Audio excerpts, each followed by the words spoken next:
more directly with this work. So the training is actually being led by Marilyn Johnson at the Archford Co-op, and she's building the capacity with the other co-ops so that they are a central support, and then to the project directors to make sure they really understand the changes in this system, because the project directors are in the local schools.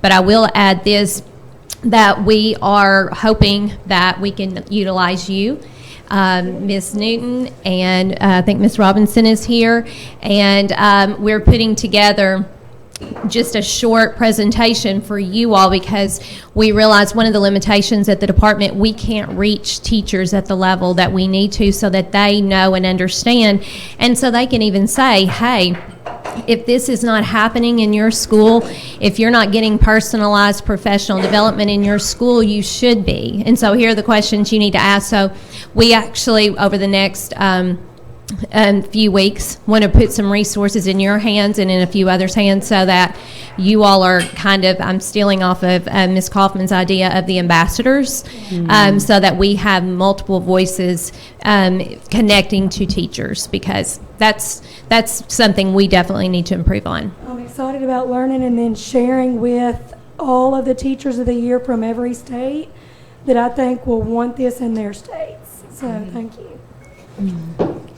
And thank you for your questions, Ms. Abels. You were asking my questions as well about the veteran teachers, and so this seems like a tremendous opportunity for Novice, but then as we know, as our classroom changes, as our system changes, and we're about to go through it yet again, the idea of a support network that extends even beyond our Novice teachers, and that gives them some affinity groups within which they can share and support each other and get best practices out there. I think that's absolutely amazing. Thank you so much, Ms. Hurst, for sharing that. Any final comments or questions from the board? Just our deepest thanks, and I love the enthusiasm. We needed that after post-lunch. Thank you. That was a great way to start. Yes. And Madam Chair, I want to brag on Sandra. Yes. I just want to say the amount of energy and time that she spends.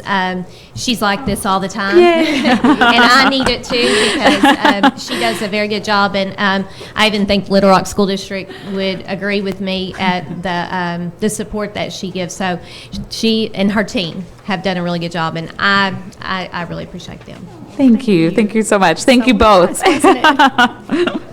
And now just another, I'm looking for another cue back there from our team. We're good to go. All right. So with that, we'll now go back to the action agenda. Item number 8, or action agenda B1, the consideration for next steps for the Little Rock Area Public Education Stakeholder Group. My understanding is Mr. McKinsey and Ms. Brown Marshall are here to speak on behalf of the, he stepped out for a moment.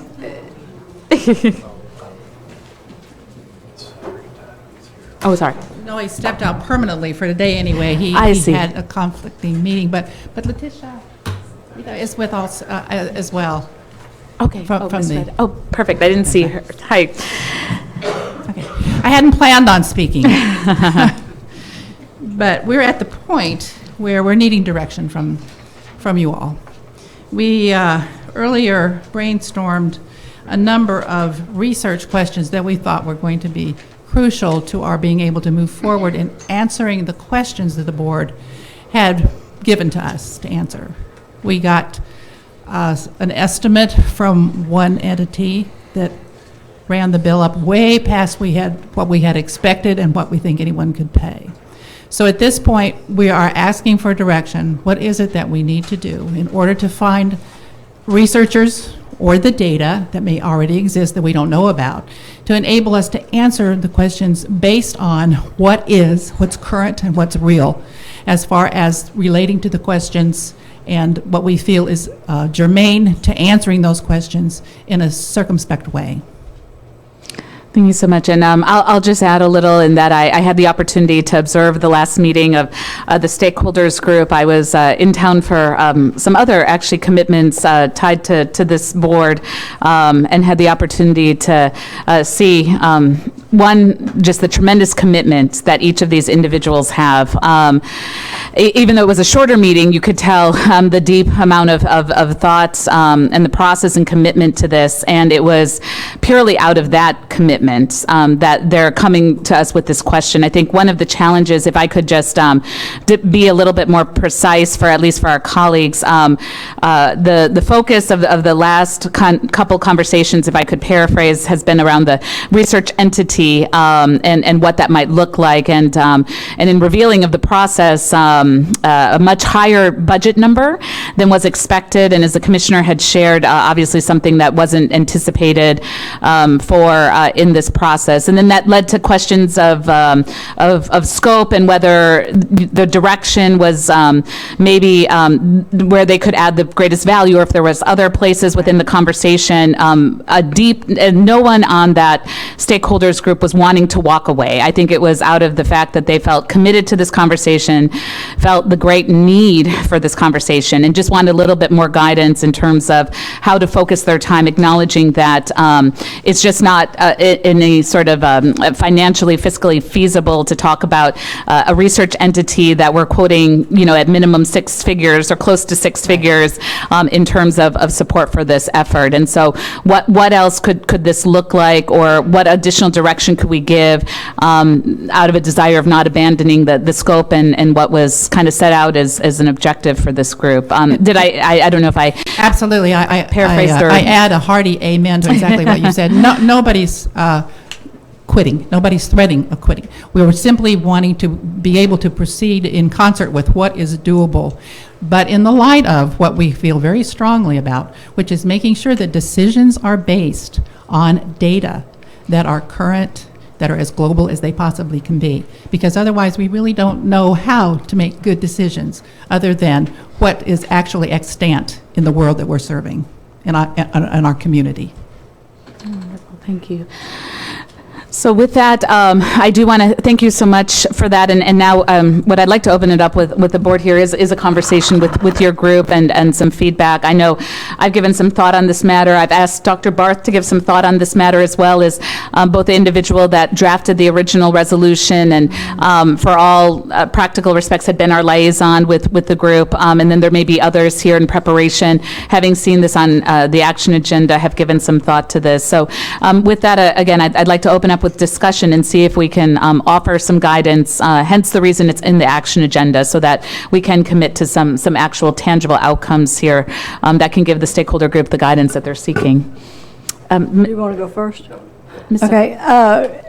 The way I approached it, I went to the sort of summation of the different points that and the questions that were came out of the stakeholders group, and then they were addressed by this group, CRPE, and it is a group of individuals who do research and assist in coming up with objective data that can then be used.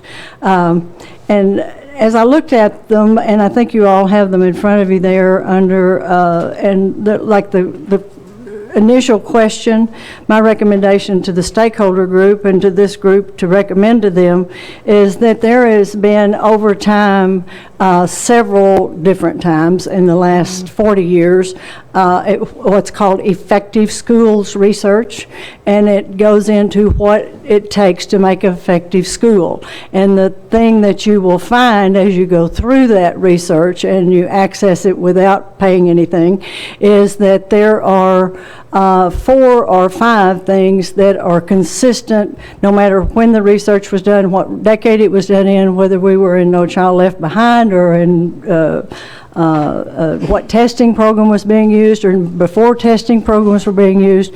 But for them to study that would, I think, be of help in addressing the questions under number 1. Number 2 and 3, which get into how schools can best meet the educational needs of a student population markedly diverse. My theory is it's not the kids.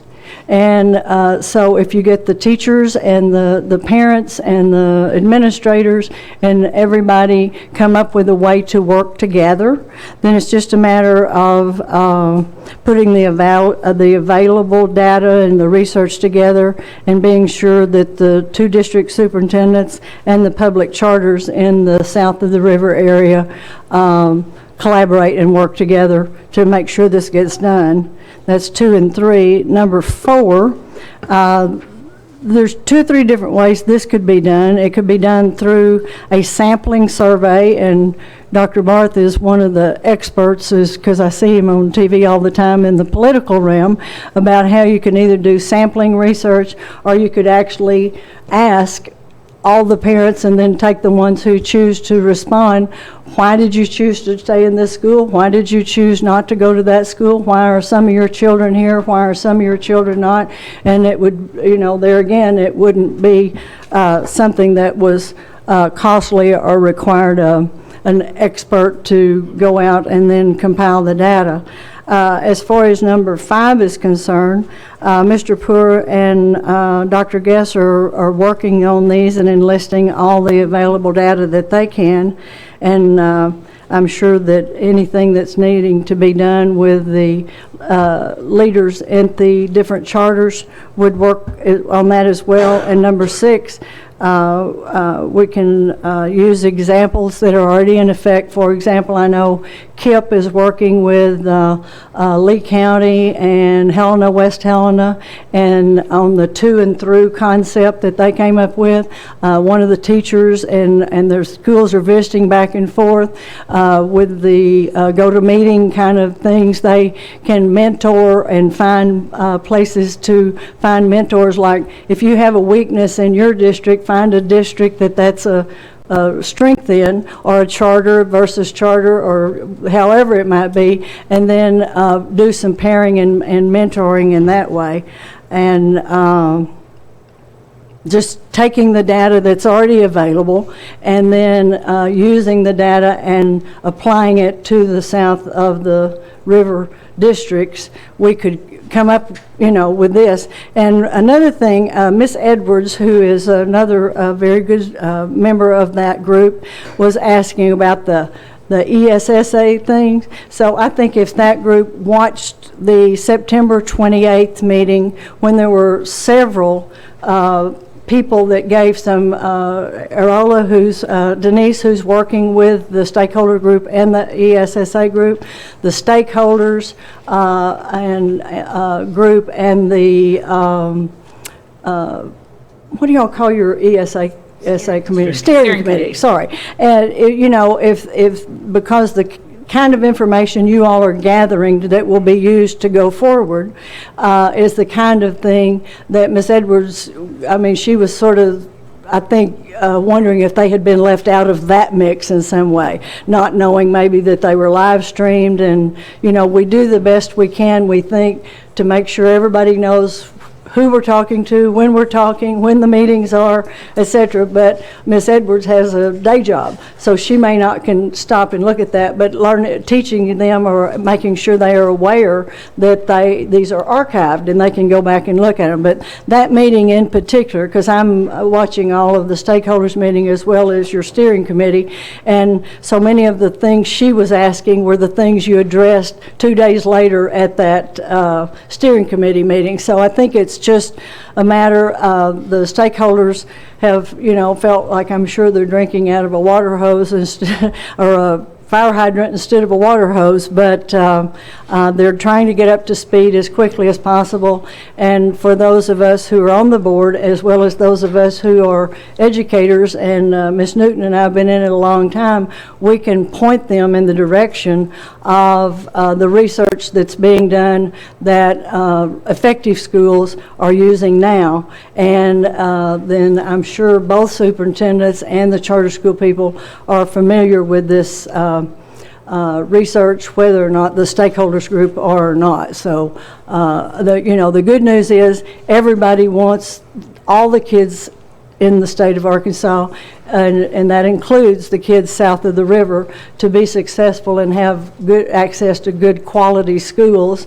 And You know, I can speak for myself as an educator. I don't care if you come to my school or go to that other school. I just want you having a good education wherever your parents choose and however they choose for you to be educated. So if that's of any help, in addition to anything that Dr. Barth may have to say, he and I, you know, obviously couldn't collaborate and we can't talk in between, but just trying to be of help to them and give them direction. Sometimes we think we are, but we're talking in inside baseball kind of terms, and it may be hard for them to see what our point was or the direction we were wanting to go. But we certainly had not planned on spending $250,000 of money that could go to children.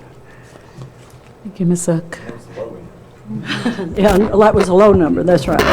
Yes, Dr. Barth. Well, I've been thinking about this too, and I think some of my thoughts do overlap with Ms. Zook's. I mean, I think that you know, the expense here comes a lot from new data collection, and so I think, you know, we need to really focus on those areas in which there is data already accessible and available, and we know we have lots of data on students at all schools in Arkansas, and indeed, Dr. Arola, at the second meeting, I believe, of the stakeholders where I was, I mean, did present a lot of that data in a pretty compelling way, and so I think that should be the first priority, because that's where a lot of the expense is and a lot of the expertise is in the collection and analysis of new data. I also, you know, in looking, I think all these questions are important. I'll stand by the notion that for a holistic view, all of these questions are important. But I was really thinking in terms of, well, which of these questions are most important? And it feels to me that in many ways it really is maybe a slightly tweaked version of question 6, or the 6th issue, is really where it's at. And that's, you know, collaboration between traditional public schools and open enrollment charter schools can maximize the achievement of students and fiscal efficiency of the system south of the river. And so what I would argue is that the stakeholders might focus their energies around the question of how that traditional public schools and charter schools can both coexist in a healthy way and be healthy, vibrant, achieving schools, but also then look for opportunities to collaborate. And I think a lot of that probably there is probably some new data collection there, but I think it probably is a combination of analyzing existing achievement data that we already have at the individual student level, and then beginning to think about best practices from other metropolitan areas around those issues of collaboration. That feels like you know, if I had to pick out one part of this, that feels like the most important things. I think you know, I'm committed to the reality that we have a charter system, an array of charter schools. We have a traditional public education system. We've got strong performing elements on both sides of that line, and we've got weak performing elements on both sides of that line. We need them to all be healthy, and we also need to look for some opportunities in which they could actually work together to improve the ecosystem as a whole. So that's where I come down. I do agree on the ESSA issue, I think, because that is going to drive so much of the future of education in the state. Generally, I think the fact that, at least at this point, there's not a listening tour scheduled for Little Rock, correct? That's There was correct. one in North Little Rock last week, I think. So there is, Conway, I thought. There was one last week in North Little Rock? Tina's not I in left there. last week, who else? Essa. Week before Well, last in North Little Rock, I guess. I'd have I to get think, my code. I mean, the idea is others that are ambassadors have sessions. I think Senator English was working on one, but I think there was a conflict. I'm not sure if that one happened or not, Okay. but there are others who are talking about setting those up. And then they have the 10 Yeah, listening sessions around the state that the department is leading. and there's one next week, I think, in Conway, maybe. yeah. But I do think that, you know, maybe this group taking ownership of one of those sessions could be a very important piece, because so much is going to be defined by how we end up defining accountability. Well, and I think too, because we have co-ops and renewal zones, and Little Rock School District and Pulaski County School District, unless they have joined this year, we're not a part of a co-op. And so we could have that sort of mentality where we could have the charters and Little Rock and Old Little Rock and sort of work, representatives that meet regularly to say, what are you doing about this? What are you doing about this? Can we share this? Can we share that? Ideas as well as people, or whatever works, because we already have that model and we know it works in other parts of the state. And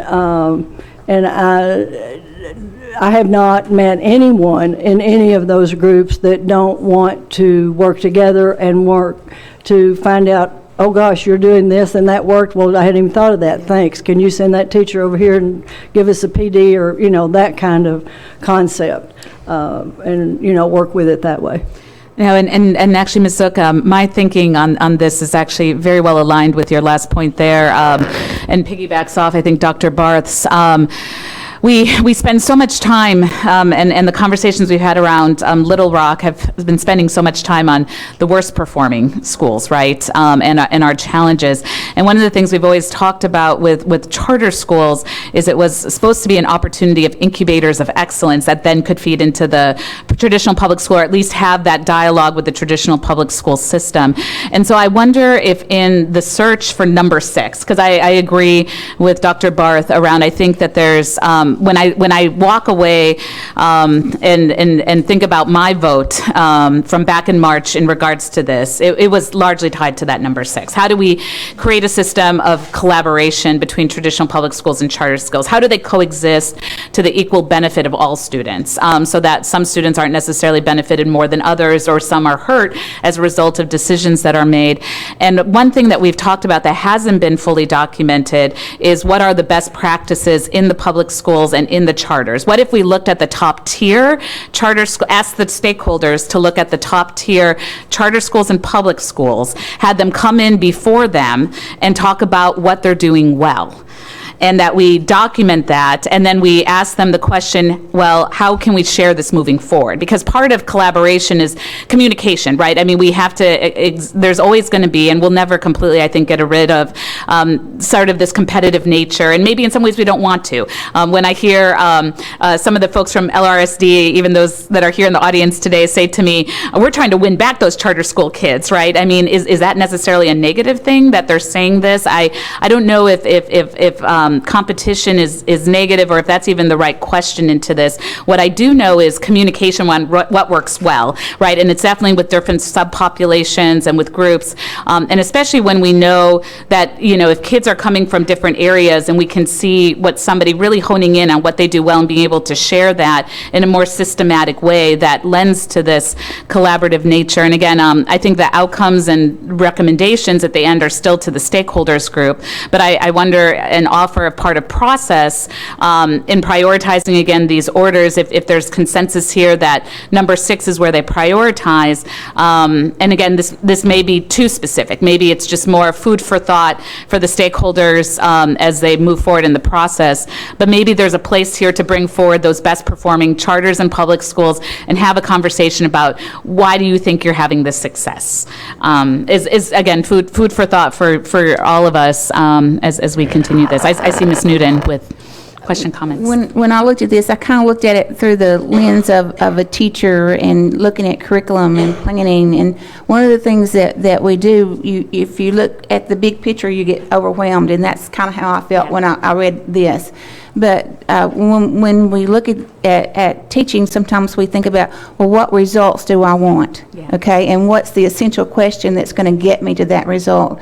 And I think from listening to y'all last year in March and then listening today, I think that what we want is we want to provide opportunities for teachers and schools and districts to be able to collaborate with one another. And what can we do to make those opportunities? That was one of the reasons Megan and I got so excited a while ago. You know, we heard about the chat room, you know, and we got excited, you know.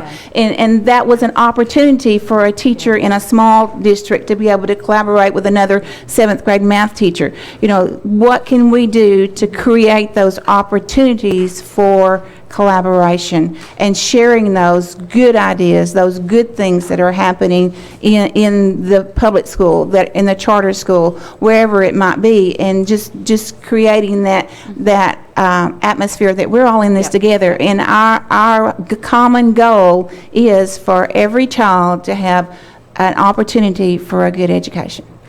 I couldn't agree with you more, and I wonder if that's something the stakeholders group could help hone in on without having to contract an outside research entity. It feels that might be a role, and again, it's for them to converse around. We're here not to micromanage you, but to give guidance is my understanding out of this, and you all from there will define the process based on the guidance. But I wonder if, again, there's an opportunity here, if that even sounds in the right direction of being able to. Yeah, absolutely. This is Convene. very helpful. We're quite grateful to you.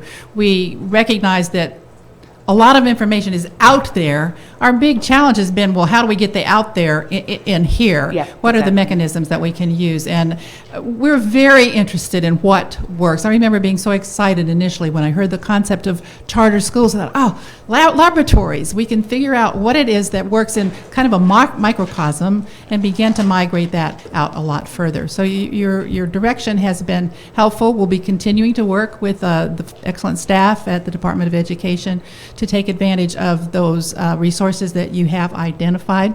So we thank you, and I think we're very much encouraged. Thank you. One thing I can share is when the public law for educating handicapped children was passed, those of us in special ed in the Central Arkansas area that worked together, and you know, maybe you had a certain handicapping condition that you only had like 7 students in the whole county, but there wasn't any point in all 3 districts duplicating that. So you know, we would contract back and forth, make the arrangements for transportation, and I can see this kind of thing being helpful. And I also know that our 2 superintendents and the leaders of the charters are all very capable, and they want the kids to succeed too. And down to the teacher level, each 3rd grade teacher wants to be the best 3rd grade teacher there. And if all of those have that very similar goal, then no matter what school or charter school or which county district you're in, you're going to be in a terrific 3rd grade classroom with a terrific teacher who will get the best out of you. So I think that ultimately is our goal.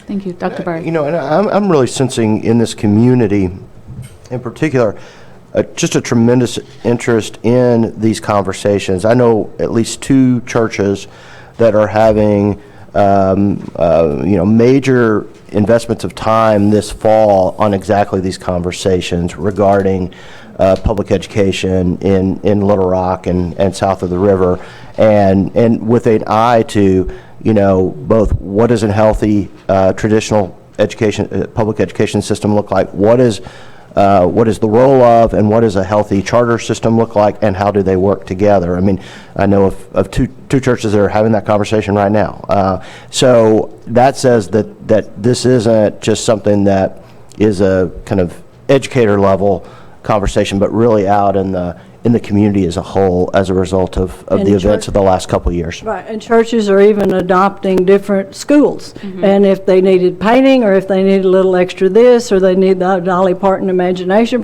you know, whatever it is, then, you know, that way you're getting adults into there. And I was listening to an interview of an actor yesterday, and he was saying when he was in college, he went back because he grew up in a home with no male grandfather, father, any figure. So when he was in college, he went and volunteered in the elementary school so those kids could see, a positive male influence. And so I think, there's just so many ideas. You get people in a room and just start brainstorming and coming up with ideas, and I think that a lot of that would be of great benefit too. And we do appreciate the work you're doing. I watch every second of it on live stream.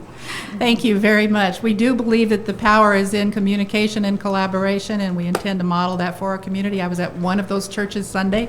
I played hooky from my own church and had other things that were really pressing, but I thought it was really important to hear the community conversation. Thank you so much for your direction and for the work that you do. Don't go away, though. I'm going to try and summarize this to make sure we're on the same page, if that's all right, with some of the key points that I heard here. And please, anyone chime in if you've heard something different or understood differently. So first and foremost, it's to prioritize what you all can have easy access to in terms of data and do. So we're not prioritizing your time on an outside research entity, but what you all can actually control. And within prioritization of time on the 6 issues, at least to get started, it seems that there was some consensus around question 6 and the idea of collaboration. And within that... And coexistence. And coexistence, thank you. And that within that, the 2 questions to consider, at least from what I was hearing, is ways to get at what's working. How do we get to those best practices, what's working, both in public schools and in charter schools? And then how do we get to collaboration? Because those are 2 different questions, right? It's finding out what's working, and then and then being able to ask those that you all speak with, how do we get to collaboration? And getting some opinions. It would be great to hear from, I think, the traditional public schools and the charters. How do you think we get to collaboration to help inform? The third piece I heard here was connecting what you learn to ESSA, because what you're learning doesn't just have relevance for LRSD, has relevance to our statewide plans. And so with that, would strongly love seeing you all host or collaborate on an ESSA listening forum, is something I seem to hear here. And then the last thing I'm going to offer that hasn't been said, but I said it to Dr. Barth separately, I do want to make sure with everything that we've created in terms of committees, liaisons, and such, that we hold them all in equal value. And something that we've done for other committees, standing or temporary, is assign a board member to be that point person and to give monthly updates. And so I asked Dr. Barth, since he was the one that offered the resolution, if he would be the liaison and to attend those meetings and report back to us monthly. So this way you all have more direct communication with us on a monthly basis, and as part of our own ongoing reporting process, if additional bumps or questions arise, you don't have to ask for a special meeting to be on the action agenda item. You all know that as part of Dr. Barth's reports monthly, as part of our ADE or our SBE committee reports, he'll be reporting on this and asking those questions. If I didn't offer you to something. Yeah, but I also, others can. Yes. Oh, no, and that doesn't limit. We just want to make sure that there's at least a liaison or one point person. But if somebody else is interested in playing that role, just because I made the vote, we all voted for it. So we would. Was there anyone that wanted to come? accompany or with Dr. Barth or anyone else? That would, and that, again, that isn't prohibitive. Ms. Sook, I know, as you said, you've been live streaming. I've made a commitment when I went to their meeting to attend more of them as I'm able to. So for all of us, a broader commitment, but at least to make sure it's on the monthly agenda, and that we have a liaison. Dr. Barth, you're being voluntold too. Okay, thank you. We'll be glad to have you. We appreciate that. And we appreciate that. Did I capture the conversation? Does that sound, how does that make you feel? And then Ms. Chambers, it looks like you were about to ask a question. I was just going to ask her the same thing, how she felt about it. It parallels my notes exactly as a former English teacher and as a visual learner. Me too. Except for the one that you added at the end, and we'd be glad to have any of you. Certainly, Dr. Barth, you're very welcome. And thank you so much for listening and for your good suggestions. I think that we are very much on the same page as far as moving forward together, that we gain more as we work together. And it's not always a straight path to getting there, but I think that certainly with your guidance and your support, we're going to be well on our way again. Thank you so much. Thank you. And with that, Ms. Kaufman, I know as our liaison with them, is there anything else? And I don't know how to frame this in terms of, it's on our action agenda, so I don't know what an appropriate motion would be. I'm not sure that you have to take a Okay, motion. even if it's on our action agenda, okay. I think you've given, unless Ms. Marshall needs additional guidance, I think you've probably given the guidance we need. And I'll just copy these notes and send it to them and. Fantastic. At the next meeting. Thank you. Thank you so much, and thank you to all of our colleagues. So with that, that concludes our action agenda. And now we will continue back with our reporting agenda. Now moving on to reporting agenda item number 1, the Little Rock School District. Mr. Poor, I have a few folks signed in here for public comment. I don't know if they're all incorporated as part of your presentation, or if you'd like me to call on them in any particular order. I believe they are embedded in our presentation. Fantastic. Thank you. Thank you. So you're recognized, Mr. Poor. Welcome back. Thank you so much. It's a pleasure to be with all of you again this afternoon and to be here with some of my friends that I want to introduce. I want to first off introduce 2 folks that you all had a hand in terms of selection with folks that are leading our community advisory board, our president and vice president, Mr. Jeffrey Wood and Ms. Chauncey Holman, if they would both please stand. Thank you. Also want to recognize that we have students and staff here from the Little Rock School District. Would they all please stand right now? I just want you to give some sort of feel. So folks, you all need to stand real quick. These are all of our Little Rock people that are here today. And we're pleased to put them in front of you in a variety of different ways as we move forward. Thank you. I start every meeting off with celebrations. Doesn't matter, where we're at. If we have a meeting, we're going to start off with celebrations. Now, a part of that Ms. Hurst wiped out from me, since we had these technical difficulties, but I'm still going to come back to it because now we're live stream and we want to make sure this is shot out to the world. And so it was stated earlier by Ms. Hurst, and I will state again now, that we're in the process of having our administrators trained to be prepared to utilize the approach of being able to do really strong instructional evaluations through the test system and through Bloomboard. And as a result of that training, there's an effort to try to calibrate so that everybody can be on the same page so that when you go into a classroom, you know whether there's quality instruction occurring. So when she said that there's 75% of our staff all agreeing to say, we understand what exceptional teaching is, we also understand where teaching is needing support. When you see 75% and you hear that that's coming from the Little Rock administrators and one of the top in the state and the nation, when I heard about this on Monday, Dr. Whitehorn, I think, was the first person to say it to me, the head of our middle school. Next thing, Mr. Burton, can't wait to tell you. And then we had it come up again yesterday when I showed up to see this training at the end of the day with our elementary staff. I'm very proud of that. I'm also very proud of the fact that we just recently signed an agreement, and you'll hear more about this in a way that shapes it in a longer term view, but we just had an agreement with Delta Dental. And they heard a speech that I delivered in the beginning of the year that talked about how if a child has something wrong with their teeth, it may take a month, it may take even a year, several years, and how that affects your health. If we have a toothache, we're getting that taken care of within maybe 2 days or less. But in that 2 days, we may not eat like we normally do, we may not sleep like we normally do, and our disposition might be a little bit crankier. So think of a child and playing that out. And think then in the classroom of how you may look at a child and say, oh, disinterested, angry, not there. Do we think maybe there might be a root to that? Delta Dental recognized that. They stepped forward with a grant for $92,000 to take care of all of our elementary children to be able to do screening and to be able to have a situation where they can actually you actually paint the teeth with fluoride. And as a result of that, that's a big celebration for us because that creates learners, people that can be prepared to be learners. And then finally, we have McClellan in the house, and they have started a kind of a social media frenzy that is awfully cool, where the male band members decided that what they were going to do every Friday, if you show up, the male band members at McClellan, they look like us business professional. And then what ended up happening from that is there was a group of ladies that said, well, if they can do it, we can do it. And then so now, throughout the week, you have all sorts of different groups that are standing up proud of being a part of McClellan. And that right now has reached over 80,000 people through Facebook. I'm pretty proud of that. That also represents a little bit of a theme of what we're trying to bring to you today in terms of the power of us.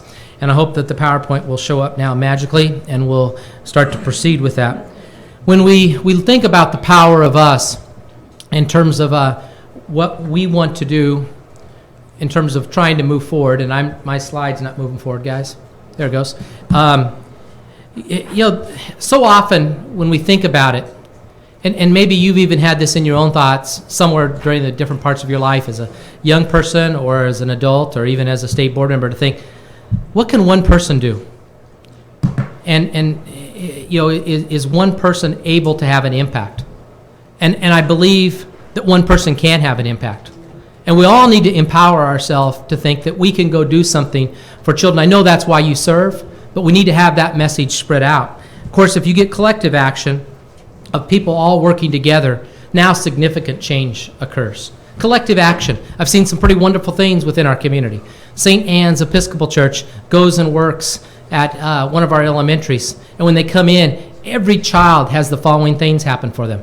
As they come in there, they get to get a backpack for their needs for the year. They get fingerprinted. Next, they go and get dental screening. Next, they go get a physician that gives them screening from Children's Hospital. And finally, that church works to give the kids the opportunity to get properly fitted for clothes, going so far to even have someone that's a seamstress there to adjust clothes if need be. All in one place. One church saying they can do it. I agree with what Mr. Barr said, that there's churches throughout our community that are stepping up right now as collective action, and we need more of that to happen in order to really have an impact.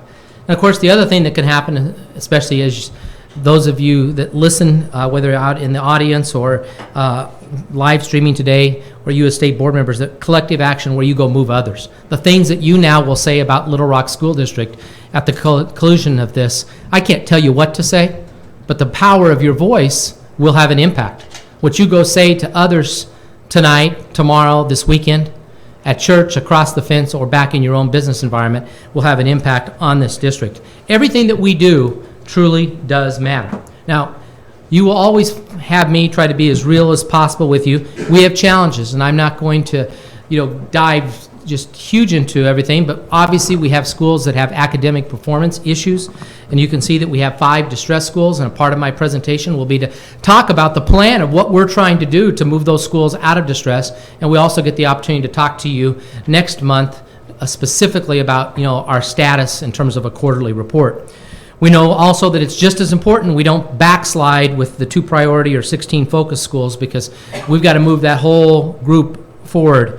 And finally, we know that we have graduation rates, because that's our end product. We know that we've got to do better there. We got to be up in the percentage category of 95%. If we could possibly get there, that would be the ultimate goal. You're going to hear about us talking today about capital needs for multiple facilities. There have been promises that have been made in this community, and we need to deliver. And I'm going to cover that in a little more depth. But we also need to understand that we have facility needs at multiple campuses throughout our district.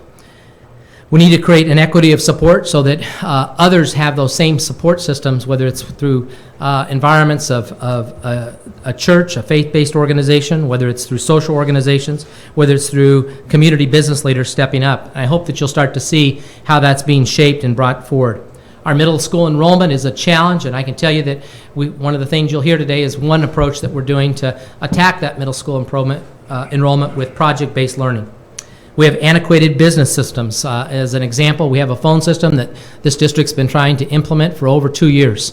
If any of you had a business that had 2 years to get a phone system in, you would be very displeased. We will have that fixed, and that's going to help our stakeholders communicate with us, because that's a challenge, and beginning of the school year especially, when parents are trying to get a hold of you, that was not good, and we will get that corrected. We also are moving to the state systems. And I applaud and appreciate the effort of the commissioner, but also appreciate the effort of Dr. Saunders, who has helped us with e-school and e-finance. It's kind of ironic, kind of unbelievable, but many people don't understand that we're the one school district in the whole state that hasn't gone to e-school. And we are using a system. If you go watch Nancy Rousseau on the AS300 or something, the first time I looked at it, I thought, that looks like the program I used as a basketball coach in 1987. She can wheel and deal on it, and she can find stuff, but it is an antiquated system, very challenging in terms of trying to schedule and provide really services to our parents and our students. We also know that we're going to lose desegregation funds, and I'll speak in greater depth. And of course, we tackle and have challenges with our perception within the community. And again, we all get to have an opportunity to make a difference about that perception through the words that we choose to use about the Little Rock School District. We have some budget realities that we're faced with, and these won't come as a surprise to you, that we basically have those deseg funds that will leave us. You can see that we've already made a significant amount of budget reductions, but we have another $10 million budget reduction that has to come up basically this year that we've got to tackle and face. Speaking of that budget reduction, these are the things that we have brainstormed. Now, you'll notice that the bottom line shows that there's actually $15 million worth of budget reductions, because this is not a done deal in terms of what we may choose to do. But these are the current realities that the staff has come up with to say these are things that could get us to balance our checkbook. On Monday, we will throw out to the community to allow them to provide other input to us to say, have we missed something? Because we want to make sure that the community has the opportunity to say, what about? How about this? And so that we will reach out to the community to see if there's anything that we need to add to our list. I will very quickly just go through some of these things. And obviously, when you say $3 million in terms of secondary staffing, you're talking middle school and high school, it doesn't mean that we will for sure do that $3 million.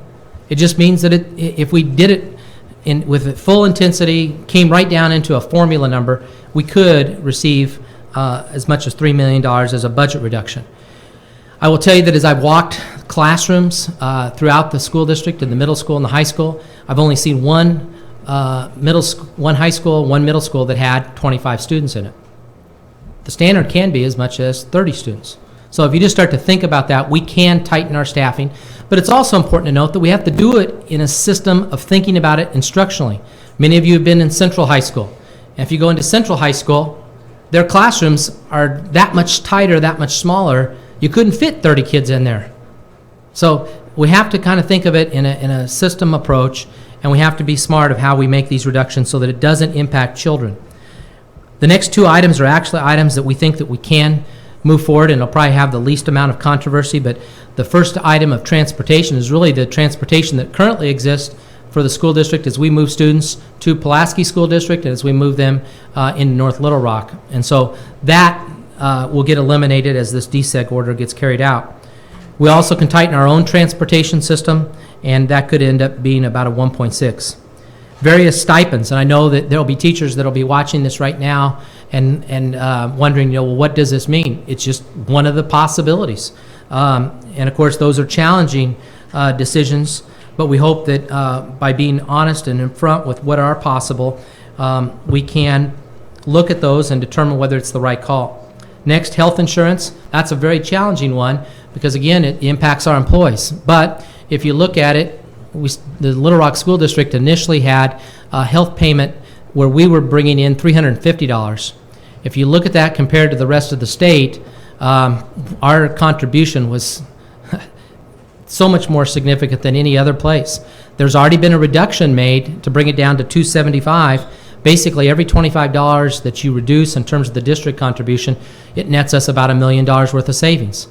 But at the same time, when we think about that one, if you look at it, we also know that health insurance costs are rising for employees. And you also have to consider that this is impacting some of the people that are classified employees that have some of the toughest things to have a check have meaning for their life. So this is a tough, really every single thing on here is tough because when you look at it, when you've already made an $18 million reduction and now you're thinking about another 10, and when you have your budget tied to 75 to 80% people, you're going to impact some people one way or the other as you have to make these tough decisions. You can see also that we have school closures on there as a potential thing that could happen. We could, if we so chose to end up closing 3 to 4 schools, we will have a process for that, and I'll go into a little more detail about that in just a minute so that you can understand how we will move forward on looking at utilization in general. We could privatize services for both custodial and for food service. Those are things where, you actually allow a company to come in. I don't think that the employees in previous experiences lose their positions. They typically get hired because there's only so many of a workforce, so they could get rehired back, but it creates a different dynamic for the school district that could net us about $1 million. Of course, there's an item there to tighten the positions and reductions at the administration. That's always something that people want to see. If you're going to do something at the building level, you better make sure you're tightening in your central office, and we think we could see a cut there of $1 million. Finally, we are looking at tightening our legal expenditures, and we have gone out for bid or put out on the market to see if we can get an in-house legal counsel to complement the firm that we use to help us on other matters. But we think we could actually cut costs by having an in-house person. So how do you overcome some of these budget challenges? One is trying to be very transparent and trying to be inclusive. So just like reaching out to the community on Monday to share about, are there any other ideas? A follow-up to that will be allowing people to prioritize. If you had to look at this list now that we've completed it, what would you rank 1 through 10 as the thing that you think, none of these may be attractive to you, but how would you rank them in terms of, here's the least item that I would want to have happen? So allowing different people and different groups to give us feedback on that. At the same time, we're going to have to allow people to have feedback and input in terms of the school utilization process. I've gone through that before. That's one of the most challenging things, and I never thought I'd have to go back to that. Colorado Springs, we had to close 9 schools all in one fell swoop. And it was awful. And this won't be easy either. But what we are going to do is we will have a utilization committee. We're looking at our facilities not only for this year, but what will happen over a span of 3 to 5 years. As a part of that discussion, we will be looking at things that you're getting ready to hear about, a new high school, and how we reutilize buildings as we open up that new high school. We also need to look at different things that can maybe help us attract families and students back into the district. And we have to look to say, if we do close, does it actually enhance the experience or opportunity for a child? So we will be working on that. It's important to have a timeline alignment, and the reality of all of our budget reductions to be able to make parents informed and staff informed and all those type of things is that a lot of these budget decisions have to be made right after the new year in January. With that, we also know that as a part of overcoming budget, we don't want to just stick our head in the sand and say, oh, woe is me, and Little Rock is in trouble. In fact, there are things that are going on in this district that are absolutely exciting and positive and energizing, and I think are going to lead to a new day of folks making Little Rock their option in even a bigger scale than what it is today. So one of the things that we can do, and I'm going to go into more detail about this, is to restructure our debt to create finances for capital projects. We can also impact this district by creating greater community support to impact achievement, and then we can also do our best to impact the positive PR about our school district. So when you look at things in terms of just a school and a schoolhouse, and you think of things in terms of a foundational model, what is it that gets things started? And I think that one of the first things that you're going to like to hear, and we've actually got 3 of our principals with us today to be able to share with you, is our Achieve Team model. And I'm going to come back to that in just a minute, but it's a foundational thing to help us with our distressed schools. It's my belief that as a school district, it's our responsibility to come in with a plan to say, here's what we're doing to improve our schools. Okay? That's our job. That's not you as a state board's job. Your job as a state board is to look at it and say, this makes sense, or how have you thought about that? Same thing with what our community advisory board will be doing tonight, and they're looking at this academic plan with a great deal of depth. A second thing that we're going to do is we're putting together a literacy council. One of the things that I've heard in coming into the community is folks saying, we need to do more about how we promote and improve our strategies for reading and for writing. That group will be headed up by Dr. Sadie Mitchell and Sabrina Stout. It will have community members, it'll have members from the higher ed community, and it will have our parents all working together. I actually think they're going to find some things that are low-hanging fruit that we can do almost immediately, but they also will be thinking about systematic approaches to improve things. We have a special ed task force that's had its first meeting just with a small group, because those students matter as well. Everything that we do matters, and we've got to make sure that we're inclusive and considering all students. So we have a special ed task force, and if you kind of think of this, Ms. Steele has been charged to kind of come up with a Noah's Ark approach, two of everything, okay? We need 2 of every type of disability, 2 of every type of exceptional student, parents, staff members coming together to talk and think about what we do to impact learning for students that are exceptional. Next, and this one fits well in with the whole talk about the stakeholder group, is the Bright Futures. I'm very excited about this. Many of you are aware of a Bright Futures programs because they are sprinkling around in different parts of the state. They also are located in other parts of our nation. You can go online and look up Bright Futures and get information. Its basic concept, so simple, so cool. If there is a need of a child that you see within the classroom that may be impacting their ability to learn, and we know that the need is happening something away from the classroom, let's find a way to take care of that in 24 hours. That's a lofty target, but there are schools that are already doing this, and we need to do it in Little Rock. And what's cool, as we've talked about this, it's not just Little Rock School District that's saying we're in. It's the city of Little Rock that's in. Dana Doucette, big partner. Bruce Moore, big partner. Mayor Sola, big partner, saying we want to be a part of this. So they're there. Next, Goodwill Industries. Brian Iskowitz has also said, I'm in. I want to be a part of this. So we actually have 3 organizations that will be kind of the foundation. And the mentality that came out of the discussions about Bright Future and saying, we're not going to let one child in the entire community of Little Rock, hear what I said, the entire community, doesn't matter what school they go to, charter or Little Rock School District, if there's a need, Bright Future should be taking care of it. So it's a real collaborative opportunity in terms of moving forward, and I'm proud of that effort, and I'm proud that the organization of people that came together believed that that was the right thing to do. If you take up the next level in the building, you know you've got to have engagement, and engagement of parents and students and staff and community. And I've been really excited about the different things that have happened in terms of our engagement levels. You know, one example is just going on community walks. We look like we are some sort of, how would I call it, a religious revival walking down the street now. Now, the first time that we did it was at Washington with Ms. Snyder, and that day the heat index was 114 degrees, okay? Now, that was the smallest group we had, but it was a starting point, and I think that people either thought we were touched or we were committed, and we might have been both, okay, in terms of what happened. But what's happened since that time is that walk has just ballooned. And so whenever we go out now, we have at least a dozen, if not 24 people that are all walking with us. And I'm not asking principals to bring this up, or it's just that they're aware of it. And I have to give credit to Pam Smith for really helping make this a big reality for us.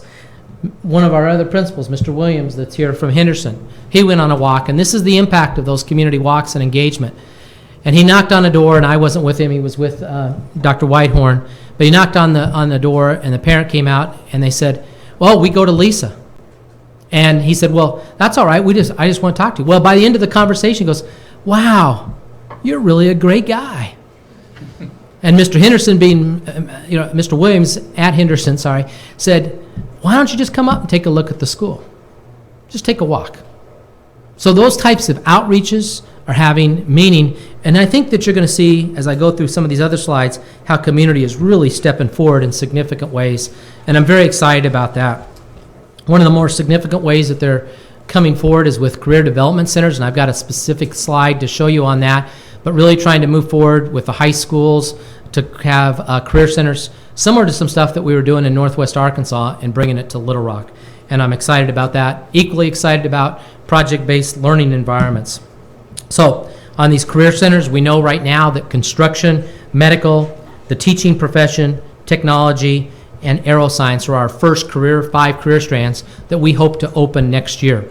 I'll say it again, construction, medical, teaching, technology, and aerospace. We're appreciative of the Chamber of Commerce. We're appreciative of our local legislators who have all taken part in this, and then business leaders. Middle schools, What's project-based learning look like that? As we've talked about it, when you look at our middle school and our loss of enrollment, one of the things is we've got to go recruit. We've got to go be in those schools, and it can't just be about throwing a parent night. It's got to be about middle school people and elementary staff working together so that we're constantly interacting, that we're constantly, engaging with each other. If a middle school principal just holds one event and says, Parent Day, come on in, check us out, that's not going to cut it. You've got to get down there, and our principals are doing it. In addition, we sometimes don't look like the shiny penny in Little Rock. We look like we have a very traditional approach. So what's going on right now with our principals is that they are engaged in working with community partner to create what I would call real relevant learning opportunities, enhance student engagement at each of the schools. Imagine Henderson being partnered with the zoo. Imagine Pulaski Middle School being tied to UAMS and to Children's Hospital. Imagine Pinnacle West being their business partner, First Security. Imagine Dunbar working with Heifer. And we're working with all of those groups so that project-based learning happens in the school, and those adults are coming in on a weekly basis to give them projects to think. But we're actually hopefully we want these projects to be set up so that we're informing them as middle school people. Think about if the city steps forward with one of our middle schools, and that is being worked on. And we've heard about all these roads going all over the place. And have you remembered that in all that talk about the roads going all over, there's supposed to be a park somewhere in the middle of those roads? What if we turned that over to the middle school kids to allow them to create that park?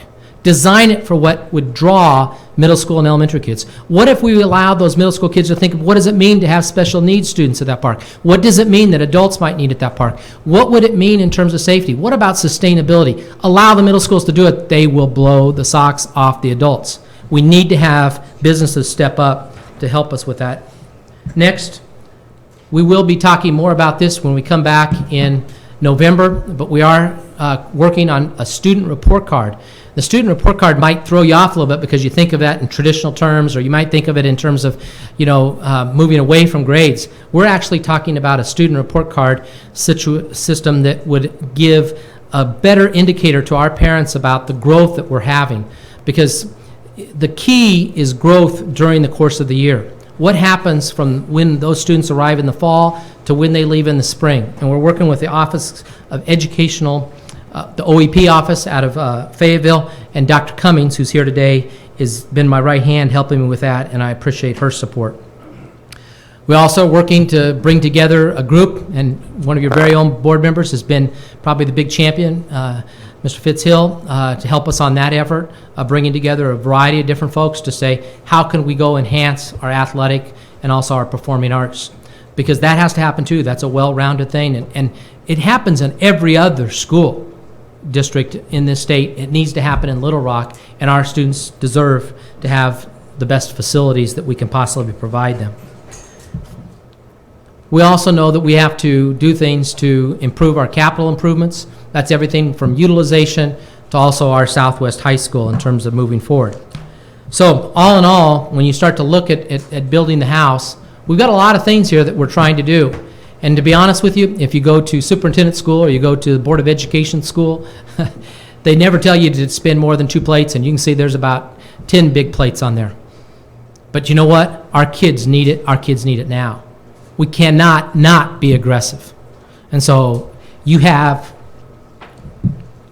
a group of people here that are going to go work their tail off to make that happen. So foundational efforts of what we're doing to move forward, and this gives a chance to let me allow some other people to talk. We've created an Achieve team, and I'm very proud of this. I'm very proud that when I brought this forward to Mr. Gocher and Mr. Key to say, is this possible? And then they had me go talk to Dr. Wild. There was never a roadblock. Too often what ends up happening when you have schools that are in distress tags, we come in there and we make them compliant driven. And we take away their energy, their spirit, their knowledge of what their school really needs. So an Achieve team upsets that model, and it moves it so that the staff really gets to dictate what it is that they think are the key things. So it's not taking away the work that the state has set up or that the district set up in terms of inputting data and thoughts into InduStar. Okay, that's still there. That has not gone away. But once that InduStar report comes in May, we have another set of test data that comes out.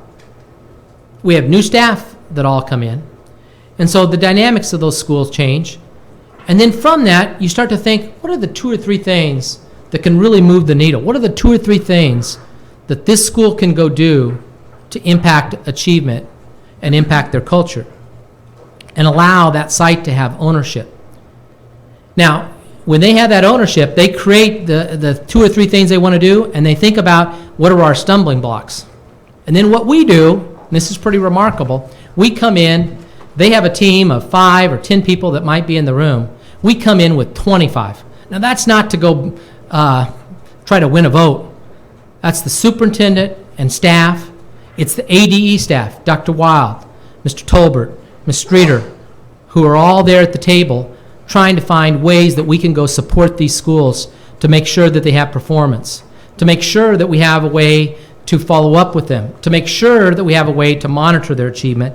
And probably the best way for me to handle this right now is I want to have our 3 principals give their experience, if I could, of what this has meant in their own words of how the Achieve team has worked. So if you don't mind, I'm going to start off with elementary and work our way up. And Ms. Snyder, we'll let you go first. This is Ms. Catherine Snyder, and she is the principal of Washington Elementary. Elementary teachers have to bring props. We are visual learners. We're tactile and kinesthetic.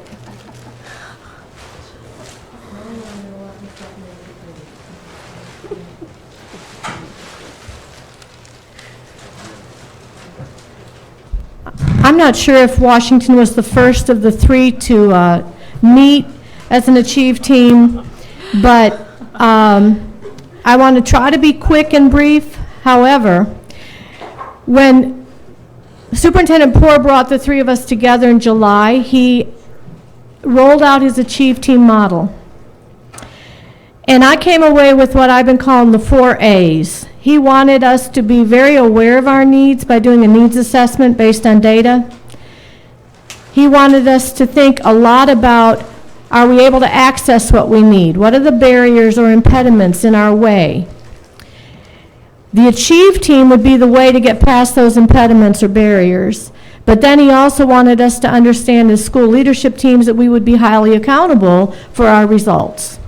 Again, with data-based evidence.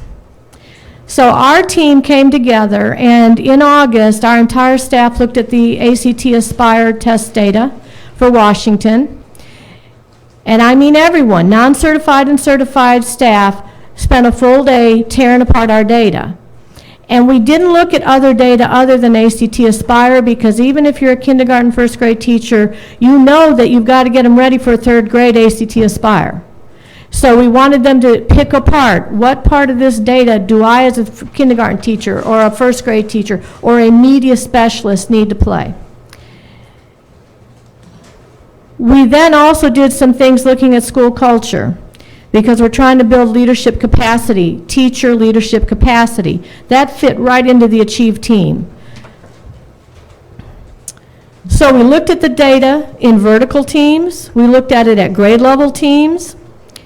We formed SMART goals by grade level in literacy, math, social studies, science, and behavior. We are a focused school year 2, and we are a SPDIG school. So our focus area has been determined for us. It's RTI literacy, response to intervention literacy, and positive-based intervention support for our students. The last thing we looked at was our PTAS data, our professional teacher appraisal system data, which is like tests, but we're not into tests formally yet. That data is very rich, and we knew that the majority of our faculty were not at a distinguished level. We were at a proficient level, but not distinguished. And the difference is we weren't hearing student voice. So we came up with our 3 needle-focused things. With the help of Dr. McKissick, she provided a tool for us that let us take our areas of need and really drill down with the data as to what could really move us forward initially. So when the Achieve team came in, we used that tool, and we had focused in on basically 3 critical elements. And it was writing, which we know as a state, we all performed poorly. Well, Washington did too. So writing was going to be a critical focus for us this year. So we had all of our teaching staff at a faculty meeting fill out one sheet of paper that had what one thing could change math instruction in our building, what one most important thing could change literacy instruction, what one thing could do social studies, science, and behavior. We then cut them all apart, sorted them, and put them on charts so that our staff could then willow that down and dig even deeper as to what will become our true priorities for this first semester. What do we want to take to the Achieve team? So it was the writing. We ended up with what one of my teachers called the stressed list. She meant these are things we want to stress, not stress on, but I think it's both. From that, we came before the Achieve team. They listened. We were a little put off for a minute, all these central office people in our big media center, but they listened carefully. And one thing that Superintendent Poore is, he's very good at listening and drilling down to the key matters, the key issues. As we started rolling out what we felt our inhibitor or impediment was, people immediately started saying, I can pick that one up and provide support. These are central office staff. All right, yes, we can provide PD for you on the 17th of October, really specific PD that you need. Someone else, yes, we'll get into those smart boards and we'll make sure they're all working because your teachers don't have that access, and so on. Out of it came a draft action plan that we had the next morning. From that, we developed a series of tasks in-house for the accountability piece. What I want to close with, and the only handout I'm got to give you a handout. I'm an elementary teacher. And I may ask 2 of my students, or Mr. Burton, if you just want to get one up there.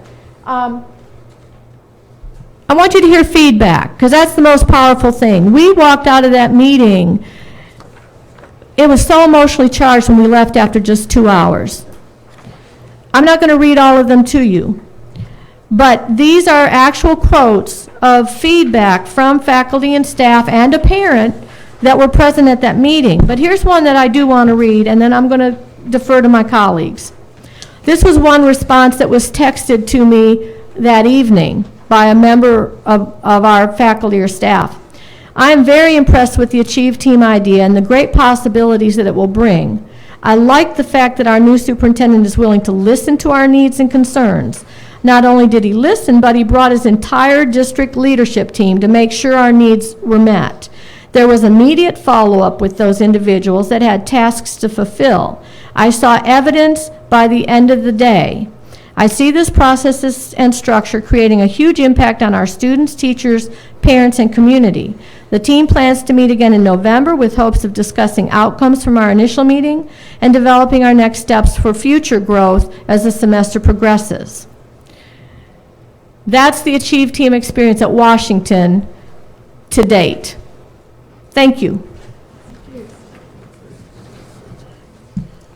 Our next principal that I'd like to welcome up is Mr. Frank Williams, who's at Henderson. This is his 2nd year at Henderson. Henderson is a distress school. Obviously, Ms. Snyder's was not, but we wanted to have an elementary to kind of have as our first group so we could make sure we knew what that felt like, and also then a middle school and a high school. So these 3 really were the very first 3 that we did. We've since gone on and we finished all the rest of the distress schools, and now we're working on all the focus schools. So we're completing, we will get through all these schools that potentially have some sort of data challenges. Please welcome Mr. Frank Williams.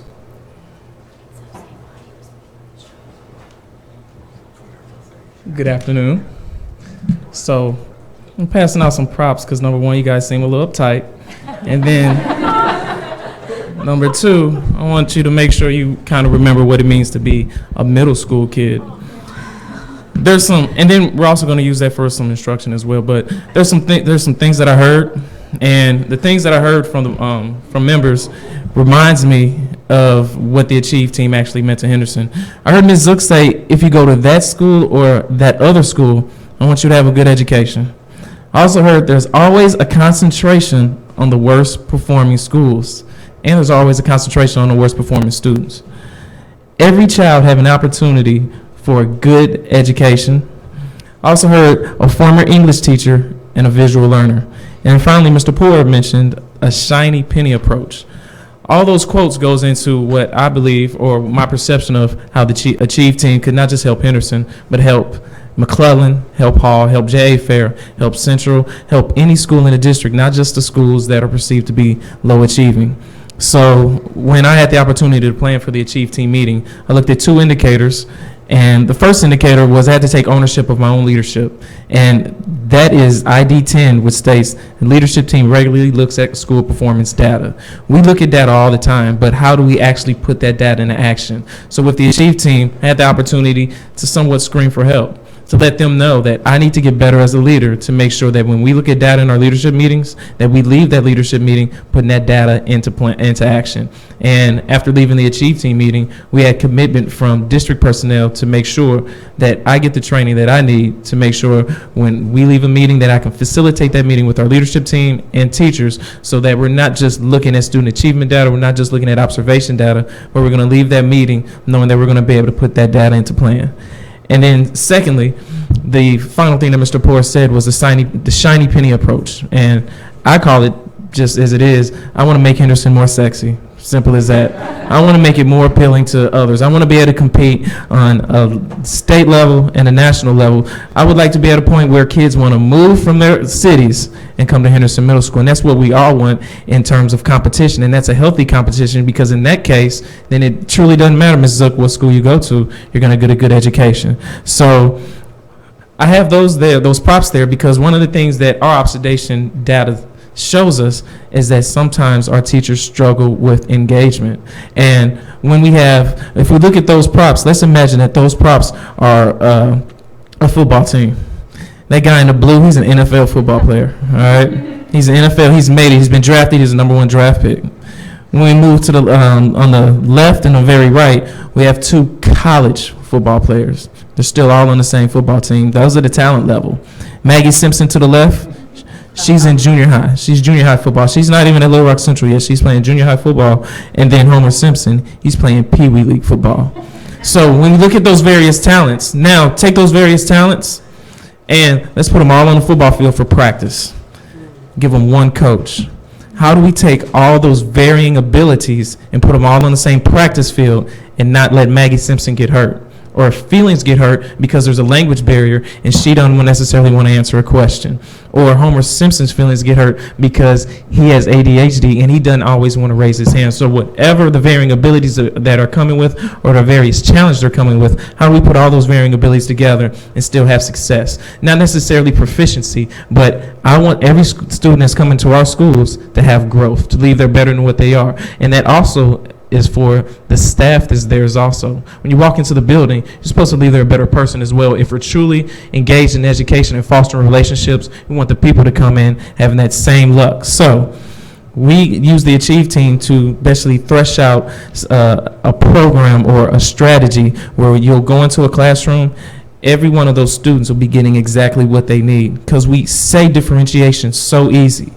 But as I sit here today, I have people behind me on their phone because they're bored probably with me. I have some people up there that would rather me just give them a document and read it. I have some people in this panel that would like to go outside and exercise or listen to music while I give this presentation. So even while we're sitting here, there's so many various learning modalities that I'm trying to meet. However, it's difficult, and the only need that I necessarily met was those for visual learners. So think about it for our students in the classroom, or our teachers in the classroom, where they have 16% of your students may be IDA, 9% LEP if the language barrier, and then you may have 2% that are off the charts and actually need to be in AP English. So what we did as an Achieve team, we looked at a strategy so that we could have classrooms that are project-based and looked pretty much like my East Lab. I took the Achieve team into various classrooms. One of them was an East Lab classroom. In a classroom of 20 kids in East Lab, you'll see 3 kids doing a project. You'll see 5 kids working together.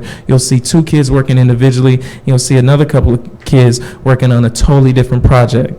That's what differentiation is at its finest. However, that is hard to do when you have so many different abilities.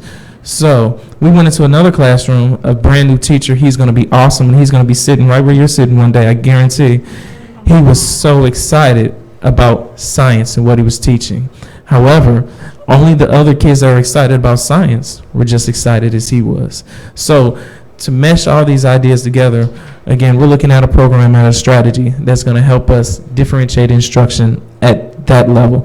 It's going to be computer-based, so the commitment that I did get from the Achieve team was I needed 60 Chromebooks so that we could be as close to one-to-one as possible. Because when I talked to the gentleman that had a student going to Lisa Academy other than Henderson, I didn't have what I could necessarily say was the shiny penny approach.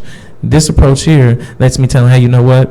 We are really, really close to being one-to-one. If you come to my school, your student will be able to be on a Chromebook every day. Your student will be able to do project-based learning. If your student is that much more advanced than other students in the classroom, the teacher is still able to get her or he what he needs, as opposed to just teaching to the middle. Because even right now, I'm really just talking to the middle, instead where there should be some type of way I can differentiate. But as I say it again, that is easier said than done. Okay, so our main task of the Achieve team is by November 16th, I invite you into the buildings. You'll see classrooms where kids will be on Chromebooks. Kids will be working on, some kids in the math class may be working on functions. Some kids in that same math class that aren't ready for functions may be working on polynomials, a couple on Pythagorean theorem, but whatever it is, those kids will be meeting those exact needs. And through the commitment of the Achieve team, we've already set dates as to when certain items will be checked off. As of October 3rd, we were supposed to have Chromebooks so that we could move forward. They arrived yesterday, so we missed that deadline, but at the same time, we're ready to move forward. So in that essence of what we're trying to do at Henderson Middle School, and not just Henderson Middle School, but in the district, giving every school exactly what it needs. The ADE said one of the biggest mistakes that was made was giving distressed schools the exact same indicators. Now we have the opportunity to differentiate what those indicators mean to us and how we actually put them into play. And hopefully you see that example there is how McClellan, Henderson, J.A. Fair are going to use those indicators in the Achieve team to differentiate the varied needs of its students and its teachers. Okay, I'm going to just insert my voice just a little bit. I want to say one thing as Mr. Anthony gets up, but Ms. Snyder, when she put these up and I walked into the room and I could see the work, first thing I thought of was, oh wow, this is like a chief. I'm snapping pictures because this model, when I created it in Colorado Springs, I couldn't wait to go show it off to the Colorado Springs people and say, look, Little Rock School District is already just like knocking this thing out of the park, and we're just getting started. That's the kind of people we have. When you have a guy like Mr. Williams, and the first words out of his mouth in the Achieve team was, I've got to get better. Now, many of you are educators. And if you were like me, when I started off as a teacher, the last thing I wanted to say was, I need help, because I thought that would be viewed as a weakness and that I would be put down. It takes huge strength to be able to say, here's something that I need to do, but you also have to create an environment where people can say, I need some help. I'm not where I need to be. And his willingness to step forward like that is really huge. It fits in then with Mr. Anthony, who's the principal at J.A. Fair. And I hope I don't steal his thunder, which I've been known to do before with people, as my staff is already figuring out, but is that with J.A. Fair, when we finished at Fair, one of the first things that he said to me, and as he gets up you'll understand, he said, this is the first time I felt like somebody's not looking at me as just a guy that was a former basketball player. I'm getting to show that I'm an instructional leader. Instructional leader, Michael Anthony. Thank you, Superintendent Poore. Good afternoon. It's just great to be able to stretch. Now, don't get us jealous. Right. when the district and Superintendent Poore expressed this Achieve Team concept, I took it back to our leadership and administrative team, which we have a very solid administrative and leadership team. And the expression was, man, what else is it we got to do? As a distressed school, you know that we already have plans that is outlined in terms of our school improvement efforts. However, the school leadership and administrative teams are very optimistic about the progress the school has made in terms of outlining a plan for continuous improvement in its school improvement efforts. And I just want to kind of give you a snapshot of what is the incoming principle, what the leadership team and administrative team was faced, some of the challenges. Last year, the ADE required J.A. Fair, along with the other focus and priority schools, to conduct a need analysis and develop a long multi-year plan for sustainability. The committee members of ADE, as well as the leadership team, held conversations about what support and resources were needed from the State Department and the district leadership to continue its efforts. A requirement of that plan for the leadership team with the support of the district was to monitor our plan with fidelity, the implementation of that plan. A process for the leadership team we used was an analysis of the data to inform instructional practices and to make decisions. What we saw when we looked at our ACT Aspire data was that 95% of our math students and 77% of our literacy students were in need of support or close to proficiency. So we had programs, but what the observation and what the data really showed was that we needed to look at our teacher and leadership practices.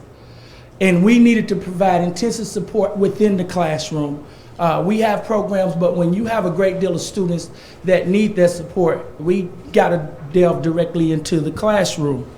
In lieu of that, nearly 1/3 of the current faculty is new or novice. So we wanted to find out how we could support those teachers. Not only do we want to invest in those teachers, we wanted to invest and support them that we could retain highly effective teachers. So we did. And to be honest and to be fair, a lot of our teachers retired and some of our teachers moved out, resigned and moved out of the district or state. So we looked at that. In the observation and looking at the data, we see that our teachers struggle consistently with closing the gap of those students who are in need while addressing struggling students to meet the challenges of a more rigorous curriculum. So what I'm trying to say is there's a struggle. How do I address the needs of those students as well as meet the expectations for those students who are readily able to exceed at the curriculum and grade level? So what the Achieve team actually really did for us was allow us to deeply reflect on how we could support. And we thought the best decision was to find those research-based instructional strategies that we're going to implement. But as well as you know, is you have to have a buy-in and a belief. And it was Superintendent Poore, as well as the district and state, that said, okay, how can you best do that? Because it's easy for us to just outline a plan, but most importantly, the plan is only successful as your teachers and your students. So it allowed us to incorporate and streamline our plan that we currently have, but what can we do to have immediate feedback? So it took a lot of the anxiety out because we had an abundance of resources that we had not identified within the district. As Ms. Snyder and Mr. Williams said, hey, we had the district people saying, hey, we can do this. Have you considered this? Have you considered that? So going forth, we really are positive and look forward to being able to help transform, should I say, a cultural learning and establish expectations with that. Perfect. Thank you, Michael. Thank you.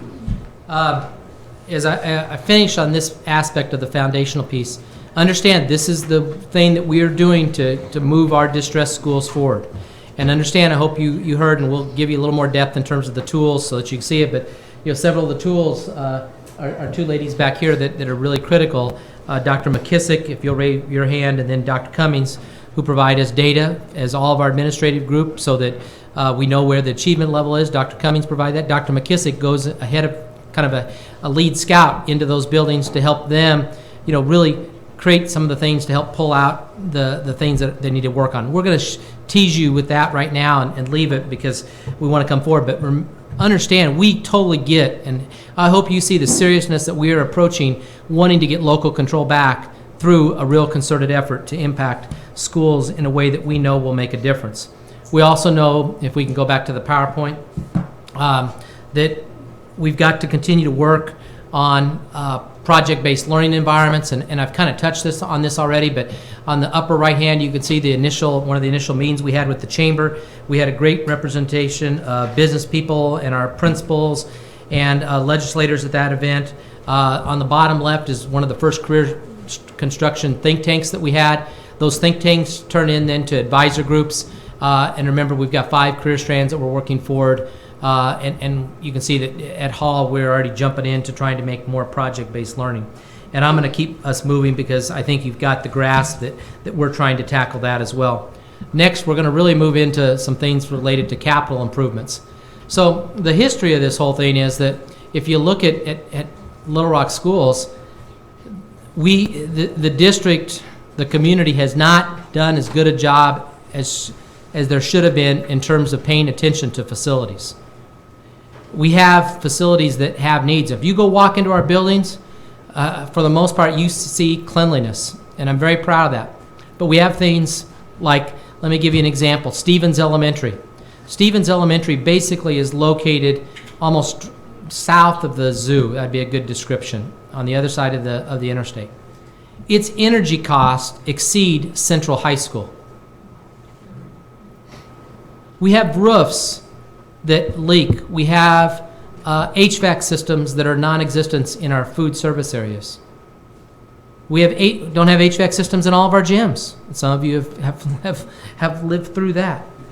So the other thing that's an interesting part of our history is when there was local control and there was a board, that board was thinking about going to the voters, okay? And going to the voters with an increase in millage that could have been, as I understand it, between 2 and 2.5 mils. And because of circumstance of all the things that have gone on in this district in the last 3 years, obviously that went away. But there was even $150,000 budgeted for marketing efforts to move forward on this. So it was a real thought at the time because it was a real need. And we knew that the community knew that we needed to do some things to enhance delivery in the northwest part, but just as importantly, and in my eyes right now, most importantly, we've got to deal with things in the southwest part of this community to go step forward. So the target of our delivery, of what I'm getting ready to talk about, and talking about going to the voters, that's probably a little bit of a moving target, but I got to tell you, I am not patient. And I'm not patient because we have kids that need support. We have staff that need to have facilities where they can go do quality collaborative work. And as you get to go see some of the slides that are going to come forward in a minute, you're going to see that we could probably even make it more dramatic in some terms of discrepancy, but we need to step up. When we start talking about Southwest High School and about making that facility a reality, and we started to talk about the financing of it, it quickly came to me to say, well, okay, we can get there with this financing, but we're going to have to do a lot of different things to kind of get there. What about the rest of our buildings?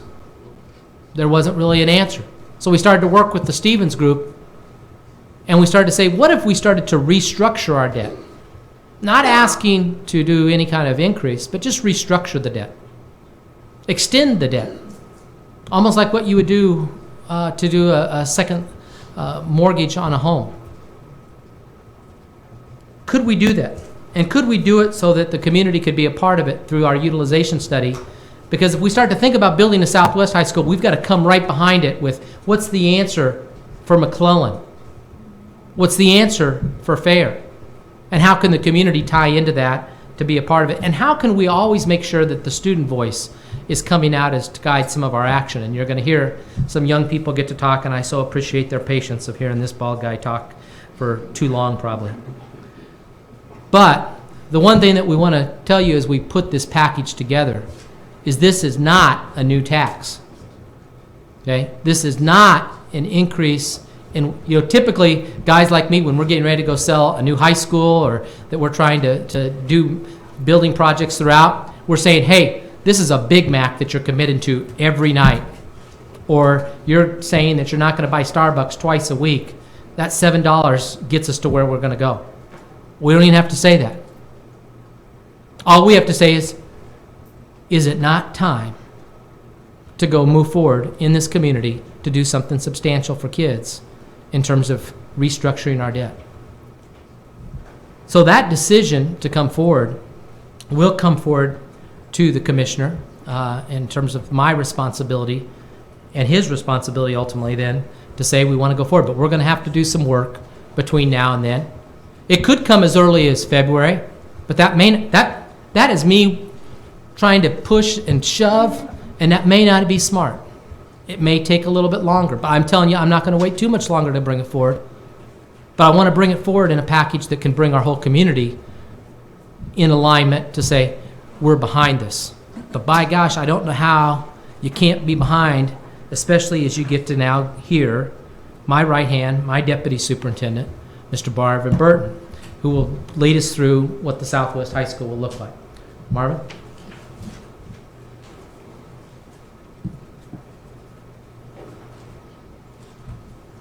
I have to tone it down just a little bit. I'm not as tall as Mr. Anthony. Good afternoon, everyone. I am honored and privileged to be here, and I'm going to contain myself because every time I get a chance to do this presentation about this Southwest High School, I'm like a kid in the candy store. I'm extremely excited about it. But what our plan was to allow the students to have the latter part of the presentation, but McClellan has homecoming tomorrow night. And they're actually in the homecoming assembly now. So I'm going to ask if the students will come forth first and allow them to introduce themselves and allow you to hear their version of what they would like to see in a new high school. That's the one question I asked them when I met them and I asked them to participate. What would you like to see in a 21st century learning environment that is different than your current environment? So I will introduce Ms. Matkin and Ms. Paola and Mr. Rose.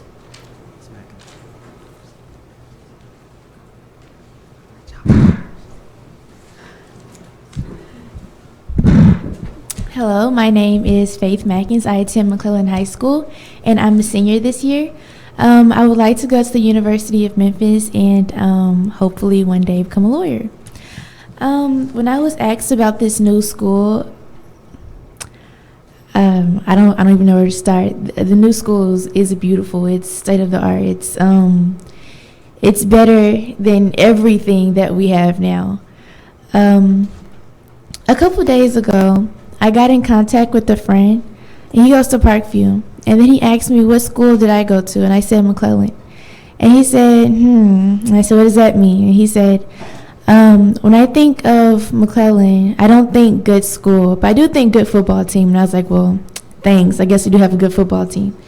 But it got me thinking, a lot of people don't see my school the way I see my school. I think my school is one of the best schools ever. So it's not a good school. It's a great school, in my opinion.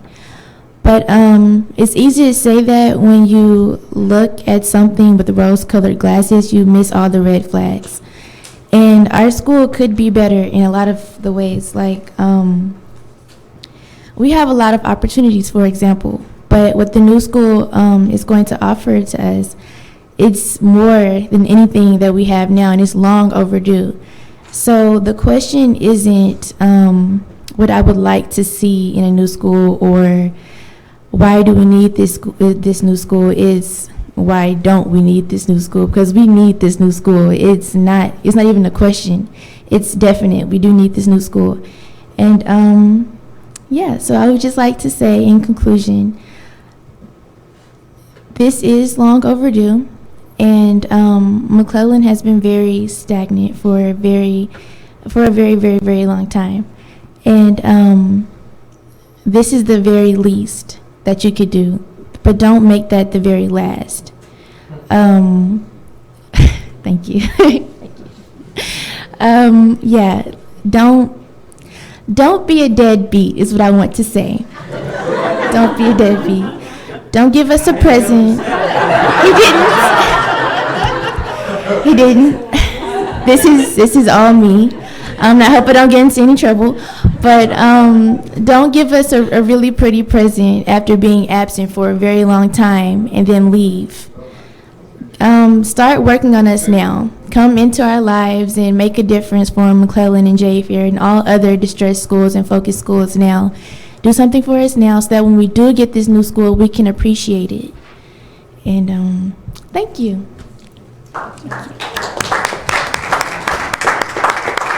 Can't you tell she wants to be an attorney? Hello, my name is Paola Vasquez, and I'm a senior at McClellan High. I want to attend the Arkansas State University and major in computer science or mathematics. Well, to start off, our classrooms have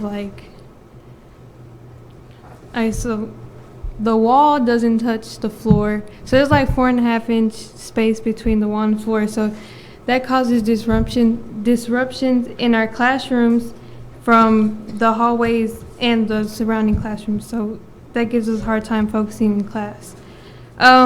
We have no windows in our classrooms, and studies show from George Brown College that a window in a classroom may increase concentration, alertness, and motivation to learn. So I think that's something. We only have 2 labs in our school, and we can't really put them to use because of the lack of proper materials to use. And our building is designed with open space, so we're exposed to the elements. For example, when it rains, we're wet. When it's hot, we're hot. And when it's cold outside, we're cold. So I believe building a new school will create a safe and healthy environment for the students and the teachers. And I want McClellan High to be transformed into a vibrant, lively, and efficient place of learning.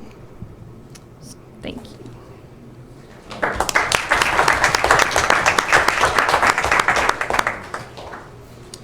Good afternoon, everybody. My name is Imbrasio Rose. I am an Arkansas Governor School alumni, Boys State alumni, and I am reigning homecoming king. So thank you. A little bit about my school. J. Fair is an amazing school. Our athletic department has produced amazing students that have gone on to pursue careers in the NFL, such as Cedric Cobbs and Chris Harris. So that's really amazing. And our crown jewel is our lab, our science information lab. We are one of 3 high schools in the United States to use the Bridget program and the systems of NERA. So, and it's recorded on a real-time schedule, so it travels all the way to Canada and back as we're communicating and working on different projects and stuff. So that's really awesome. That's one of our crown jewels of J. Fair High School. But we can also be so much better. One of the problems that students deal with on an everyday basis is disruption in the classroom, because our hallways and classrooms are set up to where you can hear everything that's going on. Like, you're in math, but you hear everything that the English teacher is saying right now. And I think that's due to the lack of installation in our ceilings. We also have problems with meeting, student organizations such as Student Council and Unitown and etc. Meeting during lunch. We would like lunch pies in this new school, because as a student that's highly engaged in high school, we have a lot of lunch meetings, and it's not enough time, and we can't just move around and go to different teachers' rooms, because they're in PLCs and different meetings and stuff. And one more thing to add on to that, with the combination of J. Fair and McClellan, we would like a state-of-the-art facility that competes with other school districts and other schools, because nothing at Fair is an amazing school. I went there all 4 years. Hooray. Yes, amazing alumni. But we don't have anything that can compete with Marmel, Marmel, Benton, Bryan, because those schools are so advanced, they rival small colleges. And this is a psychological thing as well with the test score and stuff. If you're in an environment that you feel like you're adequate and brave enough and you can be successful, your test score is going to raise, because you have this mindset that you can do better. And with this combination of J. Fair and McClellan, The merging of our schools, students will be allowed to be able to achieve academically, emotionally, and socially at the high levels necessary to become adaptive and productive learners in the 21st century. Thank you, and have a nice day.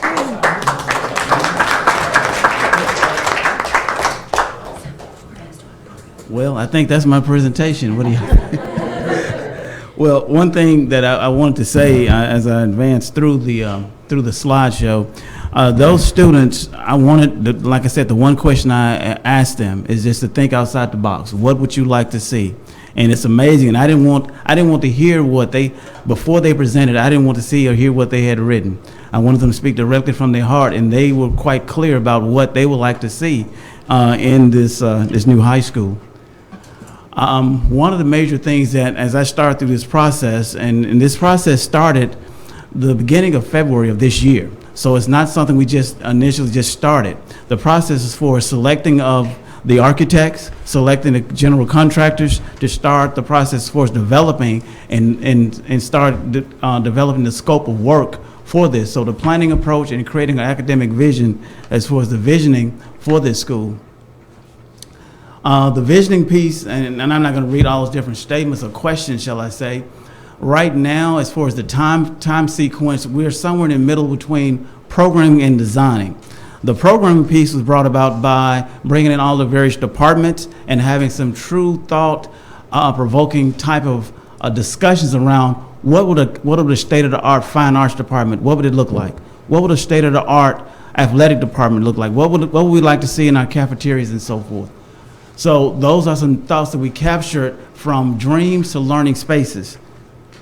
Moving forward on the academic village, and I want to be very intentional in stating this, the plan as far as the physical structure meets the state minimum requirements. Beyond that, and the infrastructure and the design of the classrooms, that information will be vetted by way of our students at Fair and McClellan and at Cloverdale and Mapleville. They're the primary feeders for McClellan and Fair. So we will have individual meetings with focus groups of students, and from those students, we'll have gallery walks to let them see the best of the best in our region and in our state. Do the same exercise with parents, the same exercise with the staff, the administrators, and the community. So everyone will have an opportunity to have some level of input on the interior design of this particular facility.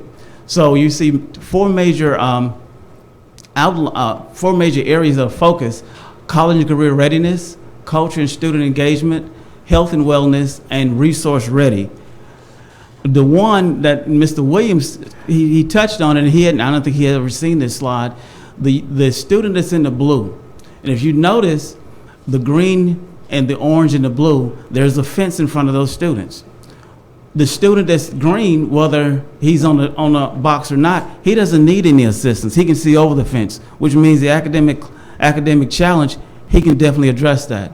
But the student in the blue, that student needs two boxes to stand over and be able to see and be able to achieve. That's the level of wraparound service that we're talking about, providing assistance for our students. And the academy focus, we want students to be prepared for occupation and careers. As Mr. Rose visited, a collegiate feel. And also Ms. Matkin, we wanted to have a college feel when they entered this campus. And one of the students mentioned about they'll eliminate the stigma. Our students are not academic distress.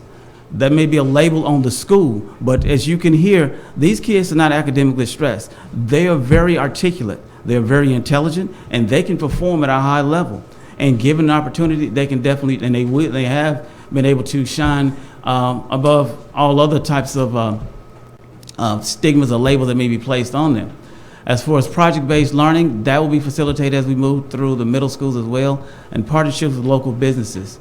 Now, you will see a series of quotes like this as far as creating an academic village, and these quotes were actually provided by way of our various departmental teams. Culture and student engagement, definitely we want to embrace the various cultures and a very diverse school. Ms. Paola, the young lady who is the math student, stated, well, Mr. Burton, who will be able to attend this school? I was very clear. Any student that resides in the Fair and McClellan attendance zone will be able to attend this school.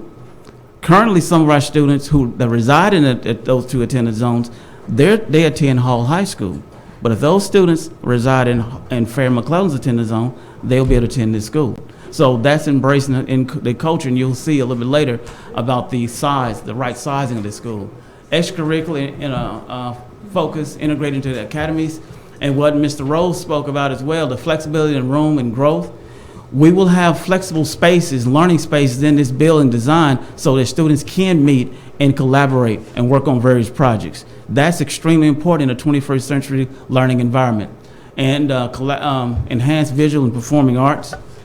That's another statement from a department person. Instill pride, ownership, inspiration in students and teachers. Health and wellness.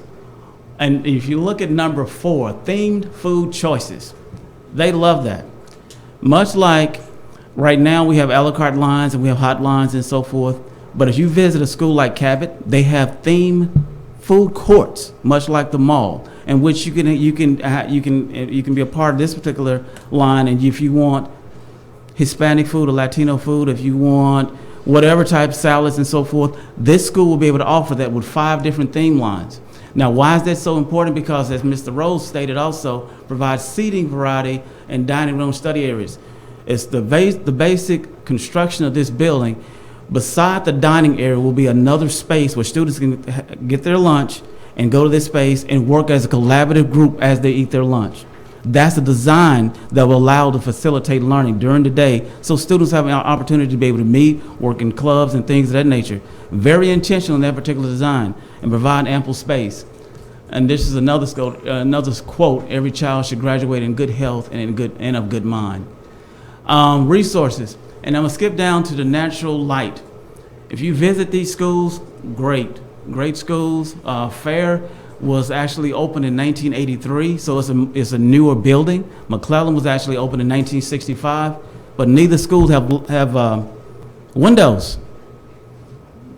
When you enter into Fair, unless you go outside, you don't know what the temperature is. I mean, there are no windows, and that's good or bad, but that's just the reality. Kids need to see some light. They need to be able to interact, and that's really important as of daylighting, natural sunlight. Community access. This building will be designed with community access in mind, and you'll see that as I go through that particular design model. Schools that are warm, safe, and technologically advanced and creates pride. That's another statement. The gallery walk. This is the exercise we utilize with various departments, and working with Polk Stanley Wilcox Architects. They gathered exemplars from our state, our region, and posted them on poster boards. We utilize stickers to place on the various design models that we like the best. This is the same exercise I will use with our students, same exercise we use with our teachers, community and such, so that as we design and right-size the programming for this school, individuals have input, and this is one way we can collect that particular data. I want to create an ownership by way of the Little Rock School District Civic Advisory Meeting. We had 4 different groups, and this is the facility group, and as you can see, and you may not be able to see it that clearly, how many times do you see the word fun mentioned on that one piece of paper? There is mentioned 4 times, which means, thinking forward, they definitely wanted to create a school or schools that have fun as a focus of what kids are going to do. You want kids to be happy when they come to school. But also you see where it says school design, community involvement with the design, state-of-the-art facilities, fine arts, student center, outdoor learning, a lot of different things that we incorporated in this particular building design on this particular chart paper from the facility study. And this is another slide on the academic village piece. Moving forward, site planning, enrollment projections, and peer facilities, preliminary planning. Currently, there's about a little bit over 1,700 students between, if you add the students that are McClellan and Fair now. Right sizing of this facility, as you can see, where J. Fair is located, where the new South Little Rock High School site, and in McClellan, it's equidistant. It's 7 miles from one and 6 miles from the other. So it's kind of like in the center as far as the location. This is the access site, the actual site. It's 55 acres, approximately actually 55.6 acres. You know, I love math as well. Easy access from I-30 and 430, conveniently located, both attendance zones. And this site provides a large footprint in order to construct a modern high school. This is the current site for J.E. Fair. As I stated earlier, J.E. Fair is a newer school, so keeping that in mind, that is a larger site. But the restrictions as far as J.E. Fair is concerned, limitations for its expansion and renovations would be: one, layout restricts opportunity for collaborative learning space, as a student also stated, and auditorium and gym do not meet the needs of use of district to host. Like currently, Fair's auditorium seats about approximately 500 students. McClellan seats approximately 800 students. When you have activities, you have to have 2 shifts of students in order to conduct those activities, which is not that bad, but if you wanted to host an event, you really could not host it because they're not large enough. And both of these schools are in Southwest Little Rock. Now the telling slide is this one. McClellan's footprint is 29 acres. This site is 55 acres. McClellan is landlocked, so it really doesn't lend itself to very much expansion as far as the actual physical site. Now you look at the site as far as some of the challenges that we face. Site not large enough, inhibits growth, restricts opportunity for collaborative spaces. And as a former principal and administrator in both of these buildings, I was a principal at McClellan for 2 years, and I was an assistant principal at J.E. Fair for 3. I know the ins and outs of both of these buildings. The physical plant of Fair, it needs very little renovation to be repurposed. McClellan, what the student was stating, on the A-wing side of that building, where the HVAC system works, she's correct, the walls stop about 3 to 4 inches before they go to the floor, because that allows for air return. Because the way the school was designed, it was kind of an open concept. So those walls were designed so you could get airflow through, which means if you're in English, you can hear what's going on in math, you can hear what's going on in science, and so forth, which is not ideal. That's not an ideal learning environment for students. So she's absolutely right, and this young lady, she definitely loves mathematics. The school design, approximately to accommodate 2,250 students, and that will allow for growth. The square footage recommendation for each room is approximately 900 square feet. The state minimum is 850. We want to go to 900. The reason for that allows for growth, but those are the traditional classrooms. Of course, the lab and science classrooms and the CTE classroom will be much larger. Now, this is the slide that made them really excited. This is Conway High School, their cafeteria. They have an opportunity to select themed lines. This is North Little Rock. When McClellan played North Little Rock, the principal, Mr. Randy Rutherford, allowed me to have a tour of his facility. The area that you see in the middle, and I hope I can put a little, right here, those are called academic common learning spaces, which means students are seated there with various type of plug-in and electrical outlets so they can actually sit there and work. The stairs are on this side, and there are 6 of those in that building. I'm sorry, I didn't mean to do that. There are actually 6 of those particular learning commons in that building. Of course, that building is designed for approximately 3,000 students. This is Benton High School, and this is Bryant. They're right down the road from both of these schools. And this is Cabot's. This is the weight room. McClellan competed against Pulaski Academy in the state championship.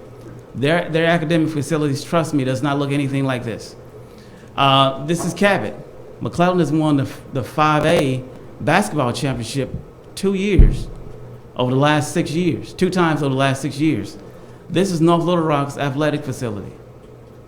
We don't have anything in Little Rock that looks like this. This is Maumell's auditorium that seats 1,800. This is Benville's West. And this is the part where I wanted to have student-centered design, and the students are going to actually speak at that particular point. But this is a preliminary site layout, and we were very intentional in this layout. It made us look like a pretty little graph. But the reason the building is located on this... Okay, I'm sorry. Well, the reason the layout of the way the building's actually situated on this property is primarily because where Mann Road is located, we want to get the academic pieces as far away from that particular Union Pacific as possible. but also so to have community access. You may see on your diagram where it has community field. That is a community field so that individuals who want to play soccer, football, flag football, so the community can use it. Also, the accessibility to the arena and the football field, the whole layout is purposely done so that it will allow for community access, but it also allows for better utilization of this actual space. And that's pretty much my presentation. And I did contain myself. Kinda. Kinda. So we're going to try to wrap up because I know you've been more than patient with us and appreciate all the things. When you think about, though, capital improvements, this effort to go out to the voters, we have roof projects, HVAC systems. We have needs within technology, athletic facilities, parking lots. And the other thing is that as we go out and do utilization, and think about even school closures, we've created a forum where we will go into every board zone in Little Rock, and people will be allowed to also share with their buildings so that these matter to every single school, so they can say, here's what's wrong with our school. Here's a capital need that we have. So we're going to capture what they think. Because a lot of times, community, we don't really think about that way. We usually think, oh, we're going to go have somebody study it, and they say you got an HVAC system that says, well, those are important, big items. But sometimes it's those small things. Like I talked to a guy the other day, Pulaski Heights, middle school and elementary. He goes, I walked through Pulaski Elementary. That's where my kid goes. That's the most beautiful building, old building. Love it. He goes, I went to the middle school because I've got a kid going to be there in 2 years. He goes, it's so clean. He goes, you know what?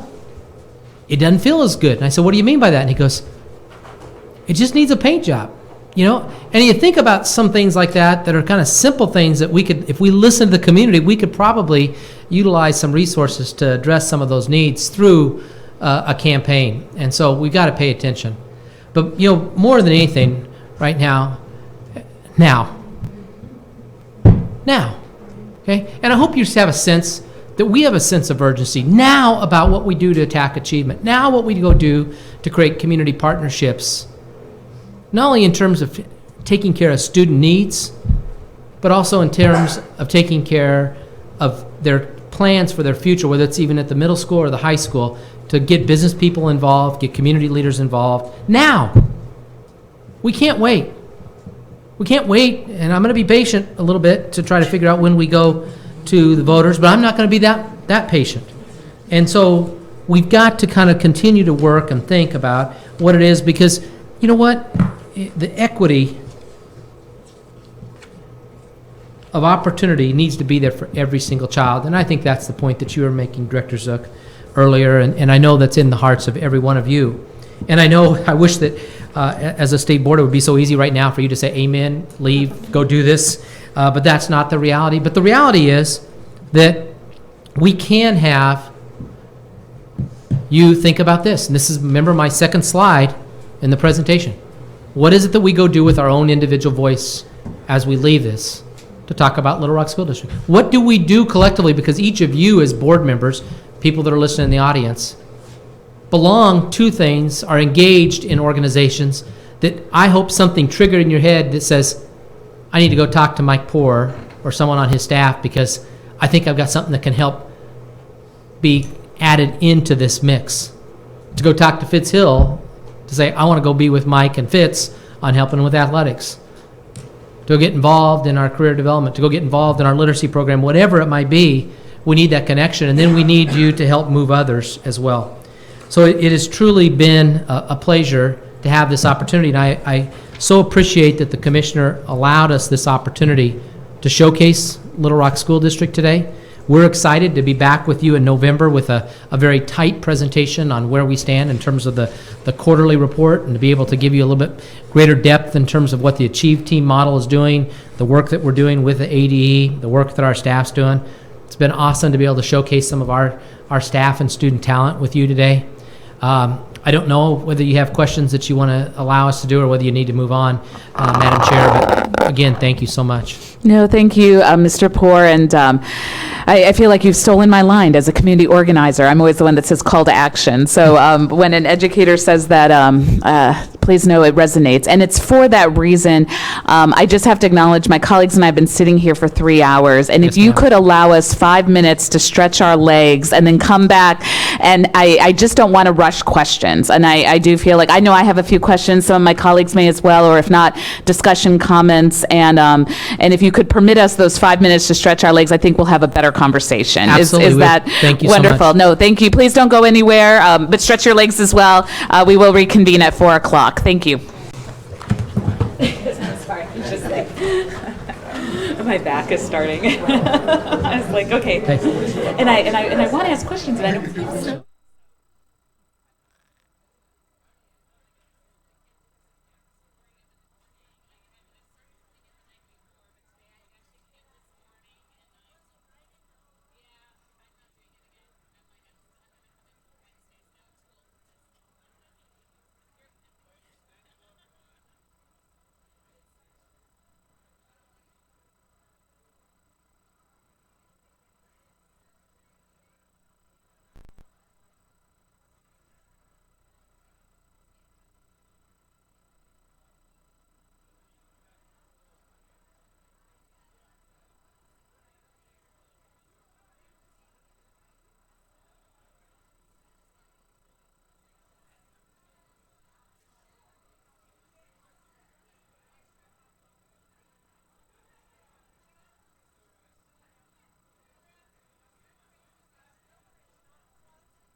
conversation that's being had, but I do want to be conscientious with everyone's time.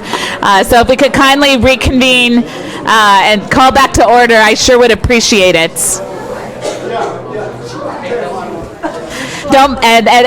I will use this gavel again. So thank you, thank you. All right, thank you all.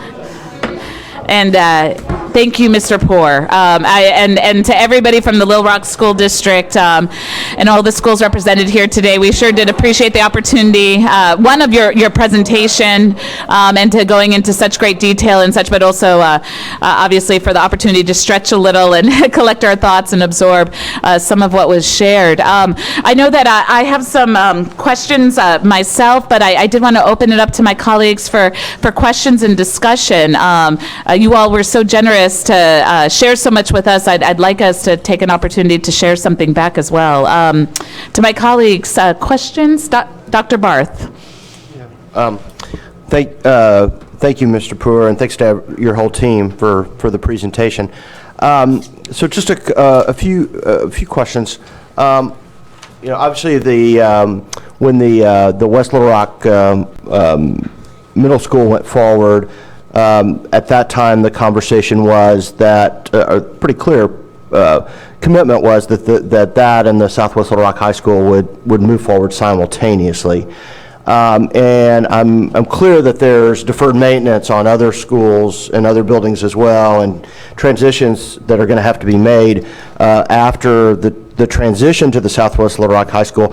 But one thing I was a little fuzzy on is the creation of the Southwest Little Rock High School now dependent upon a debt restructuring?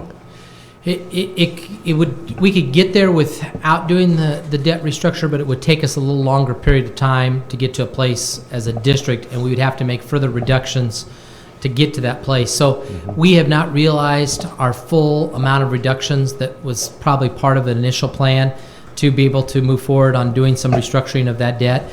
The second piece is that we did find out, just being transparent, that the amount of money that it cost to work on Pinnacle West was at a greater amount than what was anticipated. I will tell you that when you look at the amount on Pinnacle West, I'm sure that will be frustrating to people, but it actually lines up well with what the cost was for, let's say, in Bentonville when we did a K-6, 1,200 students. That campus will be 1,200 students, but the price tag, I think, is in excess of what maybe was initially anticipated. Finally, the cost of the high school, of Southwest High School itself, is at a higher amount once we got all of the people to really go do the work. And so could we eventually get there without going to the taxpayer for an extension of debt? Yes. And I appreciate how you worded it. There was no other plan, though, to say, how do we go impact other sites? So again, trying to be aggressive and also then find a way to support places that need it. That's why we chose this option. I do think it's worrisome. Obviously, debt restructuring is dependent upon the vote of the people, and I do think that in the eyes of many, there was a promise that was made regarding the Southwest Little Rock High School's movement, and so we've already got a trust deficit in parts of this community, which I think you're clued into, and I am very, very worried about moving forward with a request for a vote that feels like it's the only way that high school is going to come to fruition. I think that especially at a moment where it appears that there's going to be an absence of representation in terms of a real legitimate school board. So I'm worried about that vote, very worried about it. I know it needs to happen, has to happen. In fact, I think more than a debt restructuring, I think we in the fairly near future, the district is going to have a millage increase to do all it needs to do to be the kind of district it needs to be. I'm really worried about moving too fast on that vote, and I think in an ideal world, waiting until there was local control. If that vote took place at the same time the district was voting for a school board, I think that would be the ideal. So I think that's an area that I mean, obviously it's y'all's call, but I'm not the best vote counter in the world, but it feels worrisome in terms of what it might do, and I think that if there was a loss on that vote, it would be really devastating for the psyche of the community in terms of its relationship with the future of the district. So I'll put that out there. Couple of little questions, I hope are little. The health insurance change that you noted as a cost savings. What is the interplay between that and the existing teacher contract? Would it require an alteration of the existing contract, and where in general are relationships between the district leadership and the LREA at this point? I think it's been a very positive relationship in terms of our start with the association and myself. Obviously, these are the types of things that create the need to have really great communication. Ms. Kohler and I, before this list ever was published, she's been made aware of it. I know that the teaching staff will have concerns about it, as well as some of our classified staff on a variety of those topics. But it's also realities in terms of ways that you can get to dealing with your budget. In terms of the contract, obviously we would be working with the teacher association. They helped engineer and support a lot of different things over the last 2 years to help get to the $18 million reduction. Mm-hmm. They've really done they've worked with the district, and so they've helped minimize some days on contracts. They've also taken less in terms of the support in terms of an insurance payout, and we would need to continue to work with them as we solve this problem. Okay. I do have a question about Hall High later, but I'll let other folks, I'll come back and ask that a little bit later. Okay, thank you. I have some questions as well, but I also want to see if my colleagues. Yes, Ms. Dean. I want to say thank you for the thorough presentation. Enjoyed it and got my mind going and my brain thinking. Going back to the budget reductions, one thing that kind of caught my attention was you spoke about the Delta Dental partnering with you to help the children with fluoride, to ensure that they have the proper health care so that they can be involved in paying attention in school. But then I was thinking about the reductions, and you said the health care, there's going to be, it's going to go down to $225, if I'm not mistaken. It's just a potential. Potential. We don't know whether that's a route we would go or not. Okay, well, my mind was thinking about that, and I was thinking about how we're working toward wraparound services for our children. Well, what about wraparound services for our teachers and our administrators, being that could possibly be one of the things that would help with the debt, not the debt reduction, but the budget. So my mind was just going, what about while we have healthcare screenings for children, why don't we somehow provide some free healthcare screenings for teachers, wraparound services, healthcare opportunities? If we can partner with local healthcare systems, I think there are some systems with churches that do free healthcare services for people in the community who are low income.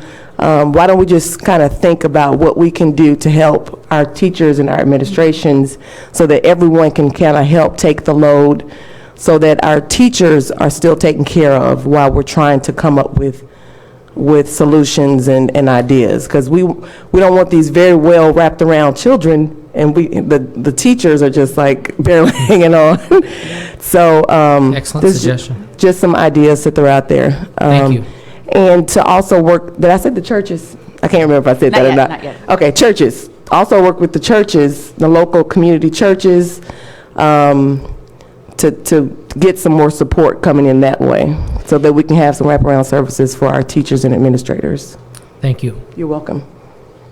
Okay. Additional questions? Yes, Ms. Newton. I just want to compliment you on the job that you're doing. I can feel your passion for kids, feel your passion for teachers, and making sure your students have a great opportunities for a good education. And I want to thank you and your staff for the good work that you're doing. I was very impressed with the Achieve teams. I'm very impressed with that. And my question is, are you only doing that in the academic distress schools, or are you applying that in all of the schools? We started off with the distress schools as our first priority, but we now will start to work with the focus schools. And I believe we have our first focus school this Friday. Okay, because no matter how good the schools, we can all improve, and I can see this would be an improvement process for every school. In Colorado Springs, when we did this, what ended up happening, even people that were at the top performing, why not us? Because it is a kind of a common sense approach to say, hey, let's find ways to break down barriers and utilize a talent pool of 30 people all in a room thinking out loud to challenge each other, but also to support one another. Right. Yeah. Okay. Very good. Thank you. Yes, Ms. Chambers. Maybe an observation and a question. Superintendent Pura, this was just fun. We maybe needed a little stretch in there, but it is so encouraging to us to hear your plans, to hear from your people. It's very exciting. To be fair to everyone, these are early days, but a great start gives us an opportunity for a great finish, and just love what you're doing. So please make sure those students that had to leave a little bit early know how impressive they are, as well as your administrators. Absolutely. Did want to ask a question.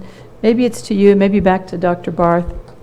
But I thought your observation about this, whether it's millage increase, debt restructure, but having a really intentional approach about how you deal with the financial decisions in front of you, is it obvious? Because we went through a very small version of this in Bentonville, and getting this right, this lead up to people feeling like we made the right decision at the right time with the right decision makers. Do you have a specific point of view? Is there any group beyond the group? There are a lot of people involved right now in the Little Rock School District to help us get this right. But does the financial piece have a different constituency? Is there any other suggestion you'd make on how to get this right? Because it sounds like there are so many decisions and so many opportunities to spend. How do we get this set up the right way? Maybe the commissioner may have a point of view. But this seems like it's almost a plan unto itself. Well, I'll start. I think that one of the initial things, because this whole idea of restructuring the debt and being aggressive, this has been seeds that have been planted. This a little bit more of the specificity of the plan is just now coming out this week. But we've been talking about the thing of, can we get to a place where we get to Southwest High? Can we get to a place where we can impact other buildings? And when we go talk to just everyday people, whether it's at a Rotary meeting or whether it's at Kiwanis or a church or it's talking to people at the door, I'm telling you that those folks don't bring up the local control issue. They have not, to me. Now, I don't want you all to go try to convince people that, as I go knock on the door, tell him this. But, the everyday person just wants to see something done for their kid, for their child. And they're not hung up right now on control as much as some of us that are in leadership roles. And I get the local control. I hope, like everything, Dr. Barth, that we could have local control back as a result of our test accomplishments in the summer, and that we'd be voting for a board then in the fall. That would be the ideal. But if it isn't, are we willing to sacrifice, to wait another year or longer to move forward on something that probably makes a whole lot of sense and that really was discussed when there was a local board? I know the one exception that you could come back at me right now, and I'll put it out already, is that there was discussions last spring that said that we ought to be able to do this without going and just making it happen. So I agree with that, and the only thing I can really come back with is that there are elements that we've done further planning to understand how much it costs to build a school as described. And we've also I don't see how we don't go try to help other schools that need support right now in terms of facility. So the financial things of this, in terms of using, people to talk and discuss this, I think that's a little bit of this whole span of time of what we have to think about is, of getting a group of people that not only are going to vote for it, yes, you don't want to just win by 51%. You want to win like we did in Bentonville, where every precinct was won, that we had 71%, that even retirees voted for it. And so we have some work to do. Well, and worrisomely, to be blunt, the precincts in this city that have been most resistant to tax increases, that's an area where they've gotten their school, right? And so that's what's worrisome. And to pass, I can tell you what the precinct map's going to look like. In all likelihood, and there has to be enormous success in an election in those neighborhoods where I do think that there remain some trust issues. They are trust issues that have, in many ways, nothing to do with you, and in some cases, nothing to do with the Little Rock School District, but broader trust issues. And there has to be a well of support in those communities. And I do think anything that is portrayed or could be perceived as a broken promise related to the Southwest Little Rock School is a big obstacle there. Commissioner?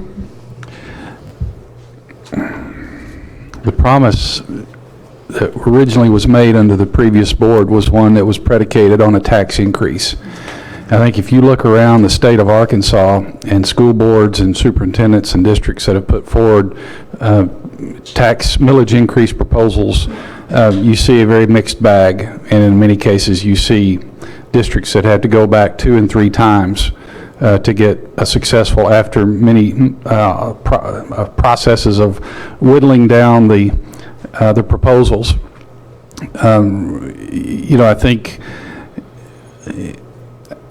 Mr. Poore is right when he says that we need to move now, because if we don't move now, there's no certainty. You all will have a decision to make, but I know what the statute says that my role and the department's role is as far as bringing you information on academic distress.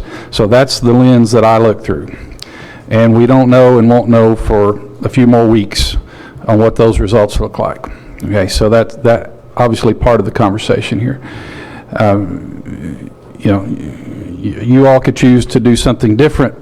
I know, regardless of what that information says, and there are different forms that could come in as far as returning some sort of control, level of control back to the district. But I know these things take time, and I think the work that has been done with the people who know finance, who know bond markets and those types of things, they're looking at this and saying you have a window. And within this window, you have an opportunity to do some restructuring, take advantage of some rates that we don't know what's going to happen as we move into next spring, next summer. And so all of these things have to be factored in on a decision of, one, do we move forward, and then when. My commitment is to work with Mr. Poore and his team on the right timing. At the same time, parallel path, working with you on providing you data on where they are in relation to their academic improvements. So it's kind of a balancing act that we have to perform. But I think the most important thing in districts who have been successful, regardless of, there are trust issues in many districts around the state. Okay, and that bears out in millage elections. The districts who have been successful are the ones who have painted a clear picture of what needs to happen, what the opportunity costs are, that if we don't do this now, here are the ramifications of that. And I think this is no different from the standpoint of a clear message, a clear communication plan has to move forward, and the tools of communication have to be out there in every community, in every precinct.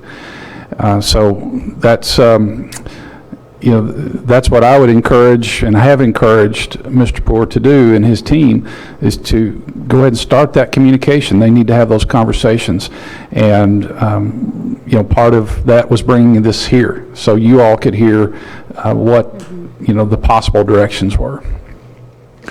No, and if I could echo, and conscientious of the timing, and that my strength isn't budgets, but it's the community. And so I do appreciate the focus on now, and now tied to equity. And again, I think where Dr. Barth was getting at, of there were very tangible, quick results for one community, and yet another community that's being set up to wait. And so, and I think that there's an urgency and demonstrations around urgency and tangible results and actions to be seen in moving forward in that direction. And I think that's going to be something that has a spillover effect into everything you do in terms of being able to commit and follow through with what, and again, it wasn't a promise you made, but it was one that was put out there and one that led an expectation, and one that amongst the different priorities that you're out there, I echo what the commissioner's saying around the priorities around this. And I'm encouraged by the fact that you do have several stakeholders that you've been able to bring to the table. I think some of the stakeholders that you mentioned that are committed in other ways, building that relationship with them are going to be important in terms of their roles, right, with the communication and outreach with that.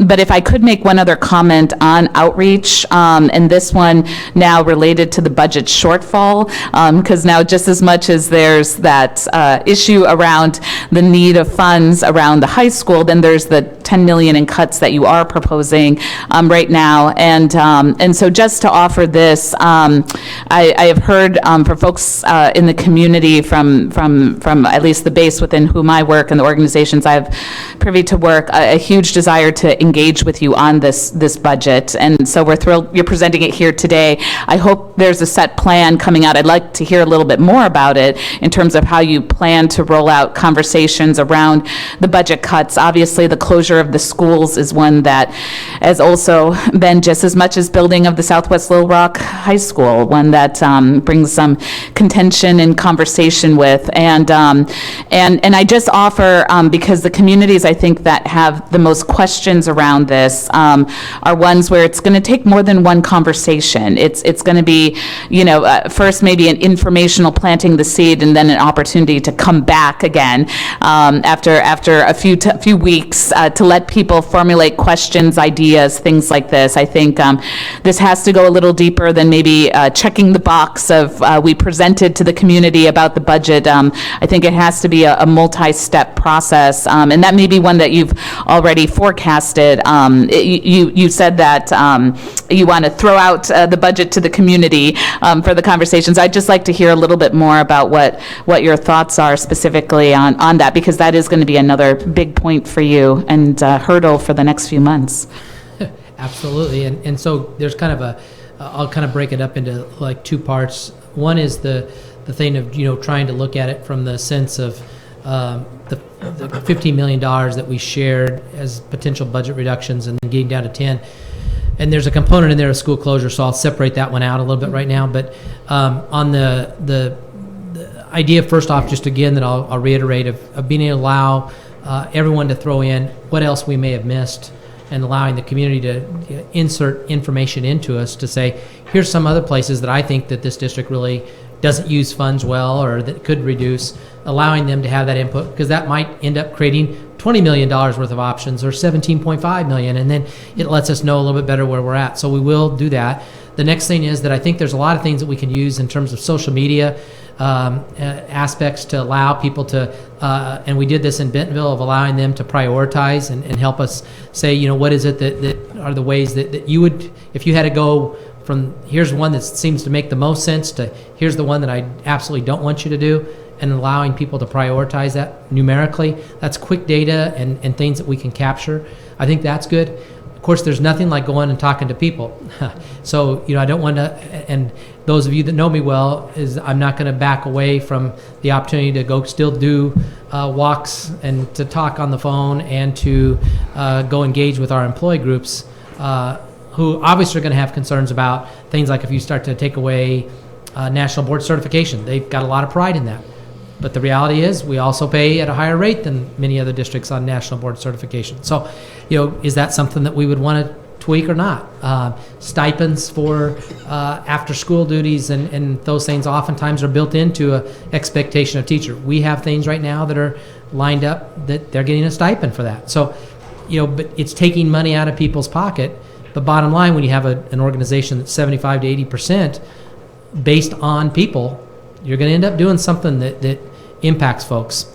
On the school utilization and potential closure, what we will do is we will develop a utilization team that includes parents, that includes staff, and what we will do is our plan is to generate a data sheet that in its beginning will look like a single sheet, and here's all the elementary schools, and then there will be categories, if you can imagine a huge spreadsheet with all sorts of different data categories, so that we can make decisions utilizing data about what's the population trend over the last 3 to 5 years at this school. What is the facility index? Because there has been stuff done of how healthy that facility is in terms of its needs and how efficiently it operates. What is going on right now in terms of special programs? We've got to be cognizant that there's major commitments that community members have made into some of these schools, and so you go close something, it hurts the feelings unless they see that there's something else that's going on. How could a building potentially be repurposed into using something else? What is it that are things that we need to recognize that building does that maybe we as administrators aren't there? So we're going to get input by going into every single zone. Those meetings will happen in November and December. And so we're trying to finalize those schedules of knowing exactly where those meetings will occur. In January, as a part of our board policy, and this I hope will show that you have a superintendent that has a little bit of fortitude. The policy in Little Rock says that if we are going to close the school, that you have to be in front of that community and allow them to speak. Now, I'm telling you, the November, December things are really about looking at those data sheets and trying to draw out information and us to paint a picture of a little bit of district health and them providing input.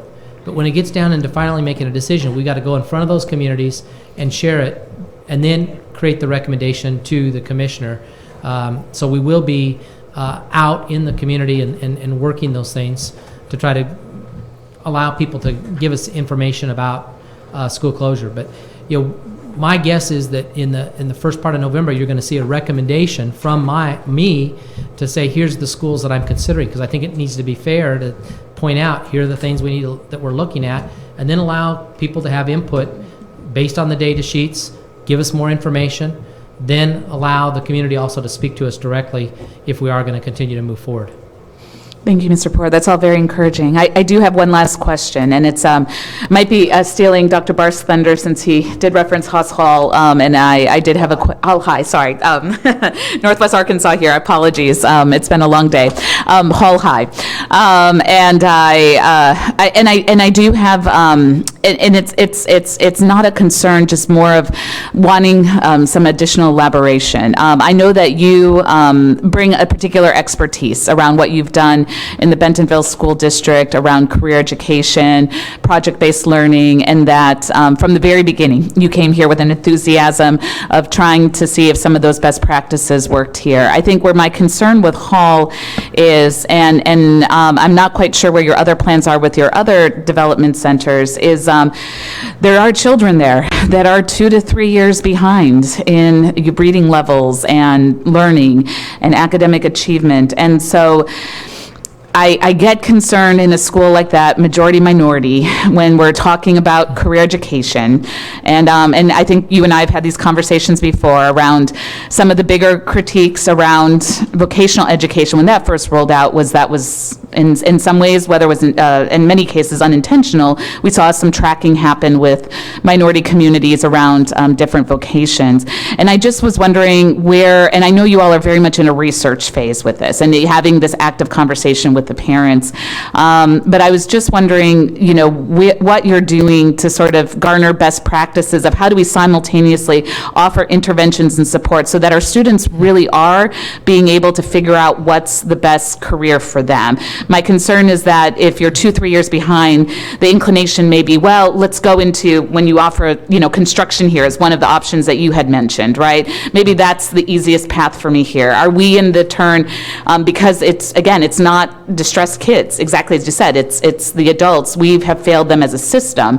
And so do we not have an obligation to help them get caught up and have an exposure in ways that really let them identify what is that true career or college or path for them. I want to make sure it's still college and career ready, and it doesn't become or because of the fact that they're behind, and that we have to do those continued support. So again, I'm sure you're thinking about this. I'd just love to know a little bit about the investigative process Thank you. around that. I feel like you just kind of tossed me a softball, and I hope I hit a home run. If I don't, then you should be disappointed. So the first thing I want to share is, okay, you think about Hall, and you brought them up, and we didn't get to include this in our presentation with Mr. Burton. Think that we have 300 students that get transported up to Hall every day that belong in the southwest part of our community. They get transported up. Now, the decision that was made, whenever this was, 3 or 4 years ago, it was made with good instructional intention by the school district to try to create a site where students could get the best level of support based upon their needs as a learner, but they're still getting moved from the southwest part of the city all the way up to Hall, and so their ownership of that learning environment is not as great as it should be. And so the opportunity to have them at the Southwest High School, that's really positive. Next, and you've heard me speak about this last spring when I came to talk to all of you about, you know, career centers, is that, you know, when we think about career center development, we've got to think about it that there's not a set path of where a kid is going to go as he leaves high school. There can be multiple options. And even some of our brightest kids might take a job initially so that they have funds to pay for their education, or maybe have an employer pay for their education, and they're going to access higher ed. No matter what happens to a child, they are going to need additional education as they move forward, because it's such an ever-changing world. And so you have to have that mentality that there always is going to need to be additional training, additional education. One of the things that we can best do to support our students is to provide them opportunities in the high school that allow for concurrent credit. And simply put, we do not have enough concurrent credit options available for our children in the Little Rock School District right now. We need to enhance that. Pulaski Tech, President Ellerby, wow, I thought I had a good thing going with President Jorgensen at NWAC. Now Ellerby is stepping up just like her in terms of wanting to partner and really work with us on concurrent credit, on academic courses, but also on concurrent credit with career tech programs. Career tech programs, when you think about developing those, it depends on where you're at. My dream for a technology in this district would be that we would have a satellite campus right next to Hall. And you think about that environment of where Hall's located, I think there'd be a business partner that would allow a class to occur every day for 2.5 hours with kids coming up and going and doing a high-level tech class like I described to all of you last May, that we had partnerships with Tata Consultancy and Walmart and RevUnit and all those folks.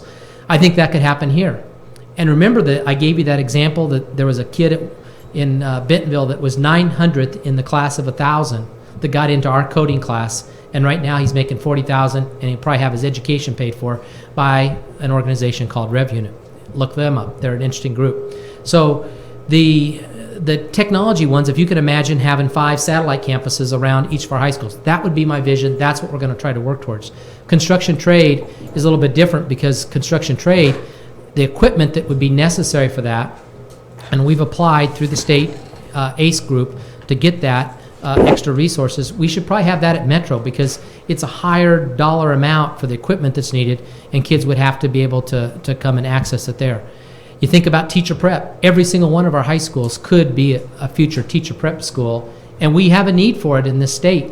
There is a shortage, and wouldn't it be great to grow our own and then have our kids, as they learn at Hall or at J Fair, to then be able to go tutor for their own classmates as a part of their development as a teacher prep candidate, or to go down into one of our middle schools and support them. So how this all gets rolled out, and I hope I'm answering your question, Madam Chair, is it's going to be a little bit different for each of the career strands, but I guarantee we will have a focus to make sure that kids are thinking up and out. And one final comment that I would throw on your laps, a political statement, and my good friend Rick Neal will appreciate me saying this too, that's at Pea Ridge, is that we've got it. You said a really good statement to say kids don't really know where they're at. Well, part of it is the tool we use in this state that's called Cooter. It lacks. It's a poor instrument. That's the best way to word it. So we need to do something about that, and I think that is a job of the department and the ACE and working with superintendents to find a better solution for that. No, thank you. I still will assert, I think that there still needs to be some additional interventions with kids, whether it's reading recuperation, language acquisition, especially when you're talking about campuses like Call High, so that really the careers that they're looking into, that they gravitate toward, are ones that really are elevating their potential, that they can engage in multiple options and aren't limited because, again, we've failed them and they're still a few years behind. I appreciate you checking me because I didn't address your full question, and I hope you heard that's what Mr. Williams was saying about Henderson. That's what also Mr. Anthony was saying about what we need to do at FAIR, and you could say that in multiple sites, that we've got to create a relevancy within those classrooms. And the relevancy is to bring in adults, to create project-based learning, and then if the kids are sparked with their interest, then you have a greater chance of dropping down in terms of that skill development. Mm-hmm.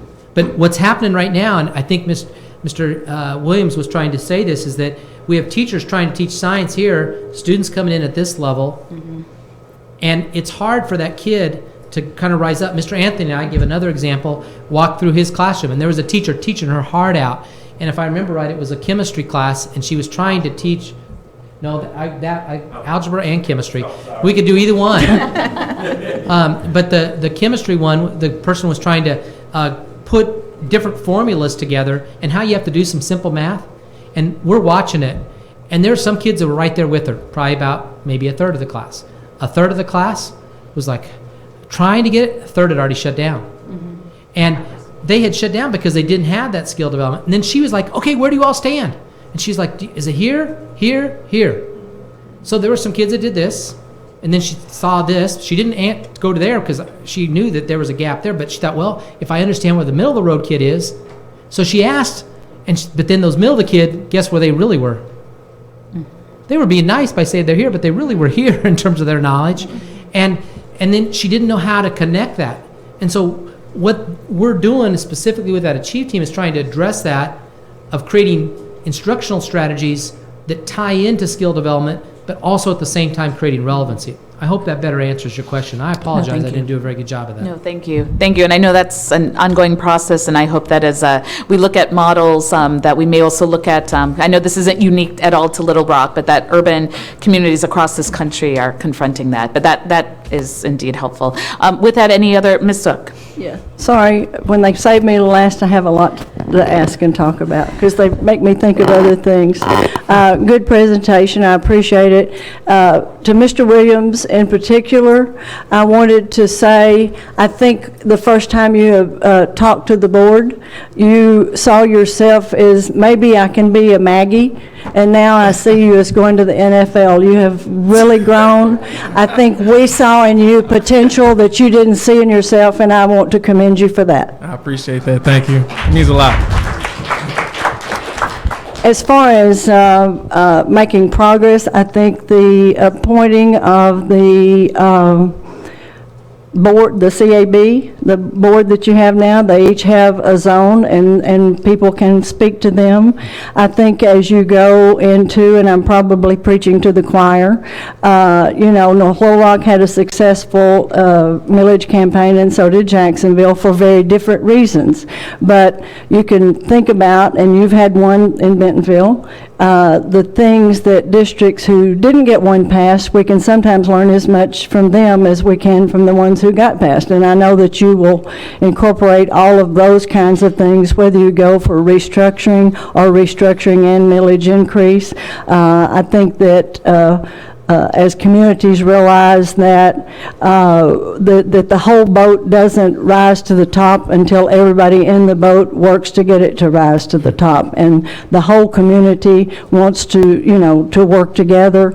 And I know in districts that I have been in where a school had to be closed or a district had to be consolidated, when you help the parents understand, well, you'd like to have this, this, and this for your kids' school, but we can keep this little school open, or we can give you this, this, and this.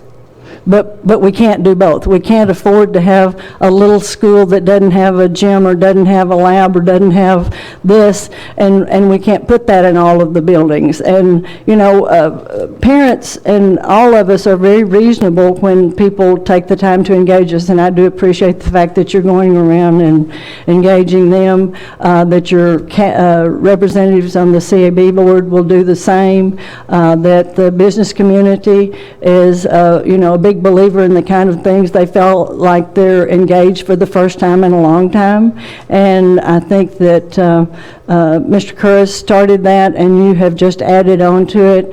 And as far as the questions that the chairman had, I was at a joint education meeting where the kids from Southside High School in just south of Batesville appeared, and one of the legislators started in like, yeah, but you're destining them at 15 to do so and so, and they had kids there that were doing the presentation. He said, no, now wait, very brave. If I get excited about school, I come to school. If I come to school, I have a foundation. I may think construction, but after I get in there, I was going to go, well, I don't have to be the construction worker. I could be the engineer. I could be the general contractor. So he said, what they've done for me is build a foundation on which I can build. There was a kid there who had 36 hours of concurrent credit. He was a senior. He had just put a down payment on his first house because he's working a job, and as soon as he sees if he can handle his mortgage, then he's going to pay himself, because UACCB is going to give him, because he did so well, is going to give him free tuition to finish into his junior year and then go from there. So I think that particularly those who are as old as I am, get back and we think tracking and, oh, this is terrible, and we destine kids from poor families or minority families to be in this track and the middle class to be in a different track. But I think now we need to think differently. Our box needs to turn around, or we need to get outside that box, because what we're doing is building foundations for kids to want to come to school, that they can work their way through college. Most of these kids would, I mean, there's no way their parents could ever spend enough money to buy them a book, much less paying for school. And we want them to have a way to send themselves to college and not wind up with a whole lot of debt that they'll never pay off because maybe their occupation do. So that's where I'm coming from, and that's the excitement that I feel as I go around, particularly in the districts that have the conversion charters, like you had Pea Ridge up there, and we've seen lots of them come through here. But hearing the words of those students from Southside, and they call it their life story. What is your life story? And their life stories change periodically. But you know, thank you for bearing with me while I got on my soapbox. But anytime I hear from kids, I have to share it with my fellow board members. One thing to follow up on, Ms. Zook, that you made an excellent point. Our community advisory board that meets tonight at 5:30 is that we've had a really great training that's occurred with the help of the department, with the help of the school board association, and our own staff. But as we've talked, as these two can attest, we've said October, it becomes really real all of a sudden. And this community advisory board will probably be much different than many of the other states' takeover schools because of it is Little Rock, it is a urban community, and because we have a lot of things going on right now, you'll be appreciative that the focus that they chose to have on their agenda for tonight, they're going to receive something similar in terms of this PowerPoint, but their first thing that they really want to talk on is the academic achievement model, because they know that that is their responsibility, and I appreciate that that's the direction that they headed. But to your point finally is that they also will be another conduit to be able to be used. And I had failed to share that in the presentation, and we have talked about that they'll be able to reach out and talk and communicate and be an indicator of maybe where we go or how quick we go. Thank you. Any final questions, comments? Then with that, thank you so much to you and to your entire team and all the schools. We really do appreciate you sharing literally your entire afternoon with us, but more importantly, for the work that you all are doing. It's tremendous, and we look forward to hearing from you next month as well. Hopefully this has given us a snapshot that next month won't be or have to necessarily go into detail, but can build off this strong foundation. And best of luck tonight at your CAB meeting. Thank you, and appreciate your having the opportunity to speak to all of you today and to the state. We appreciate it. Thank you. Thank you. Wonderful. Thank you so much. We have one final item, and it's a report as well, the Educator Preparation Praxis Core Report. Ms. Pfeffer, will you close us out for the day? I will, and I won't take very long. I will let you guide me with your questions. Just as an introduction, several of you have asked questions about this recently, and at this time of year, we get final reports for the previous year, and higher ed institutions are able to go in and do their delete rosters. So therefore, we have the data that would show the percentages of the highest score from that report. And any candidate for licensure, anyone who's licensed in Arkansas, they have to pass 3 assessments. They have to pass a basic skills assessment, a content assessment, and then a pedagogy assessment. And in 2013, we transitioned to the Praxis Core assessment from the PPST assessment, and I don't remember what that stood for, but the change in assessment came about with the PPST assessment actually was eliminated, and the Praxis Core was based on Common Core state standards. The PPST really was more of an assessment of basic skills that an adult would need, where the Praxis Core really is focused more on skills that an educator would need in teaching. And I had a little cartoon, but I don't think it's going to show up. I'm not sure. Okay, we're working on it. Okay. And I think for many people, this is kind of the questions that they're asking in terms of the Praxis Core. We have a lot of people who are successful on the reading and the writing portion, but not on the math, and they're saying, you know, I'm not going to be teaching math. And, you know, I think there are just some questions worth asking ourselves. The Praxis Core is legislated for candidates in a non-traditional program.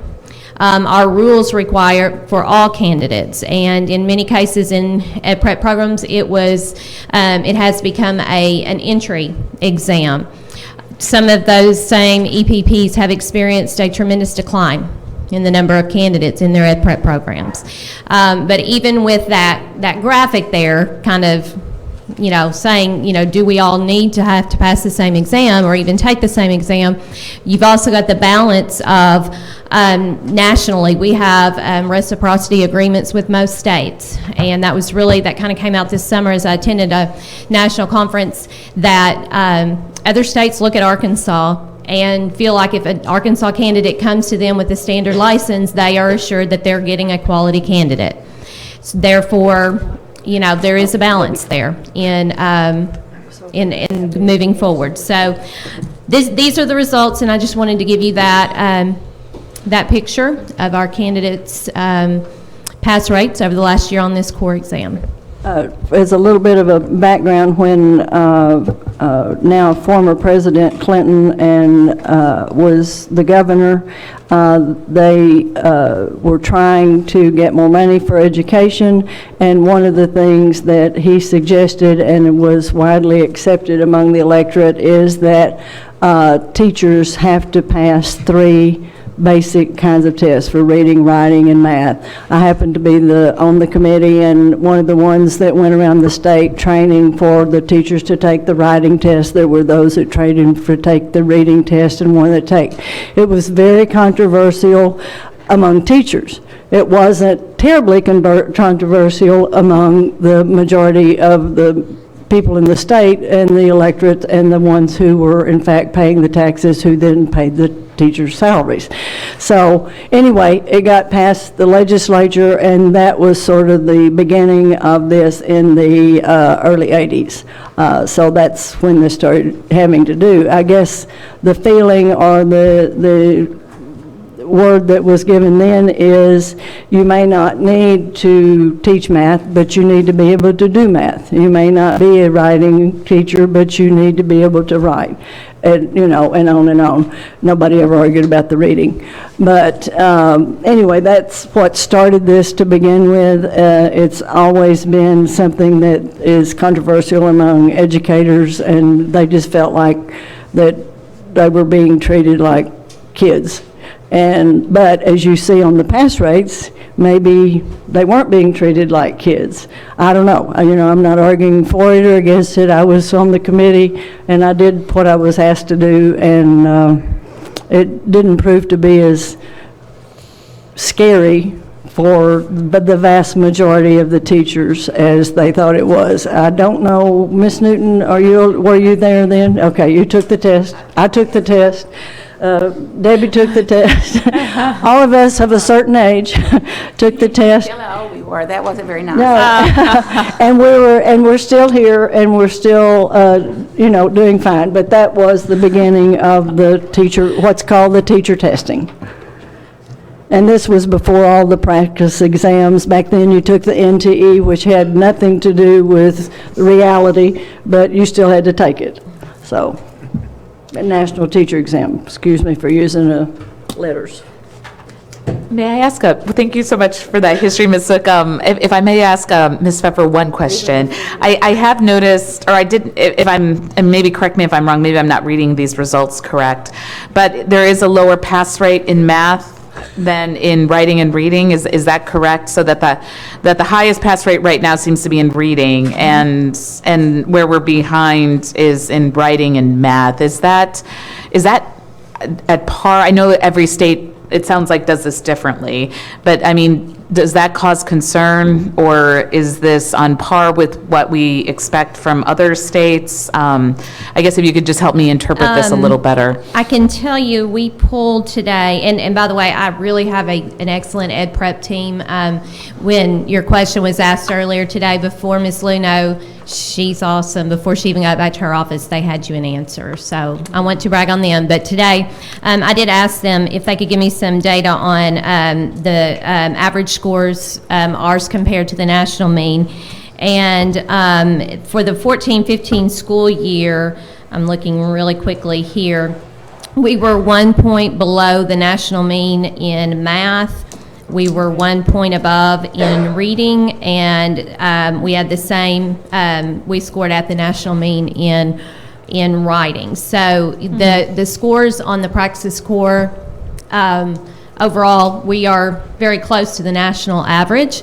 The percentages of passing on the core are lower, quite a bit lower than they were on the old PPST basic skills. And, you know, I think part of the concern comes in with professionals who are going into an MAT program. They may be career changers. They, you know, college degree, may have a very advanced level degree. They have to go back and take this test of basic skills that really is aligned to Common Core state standards that they were never taught in an academic setting.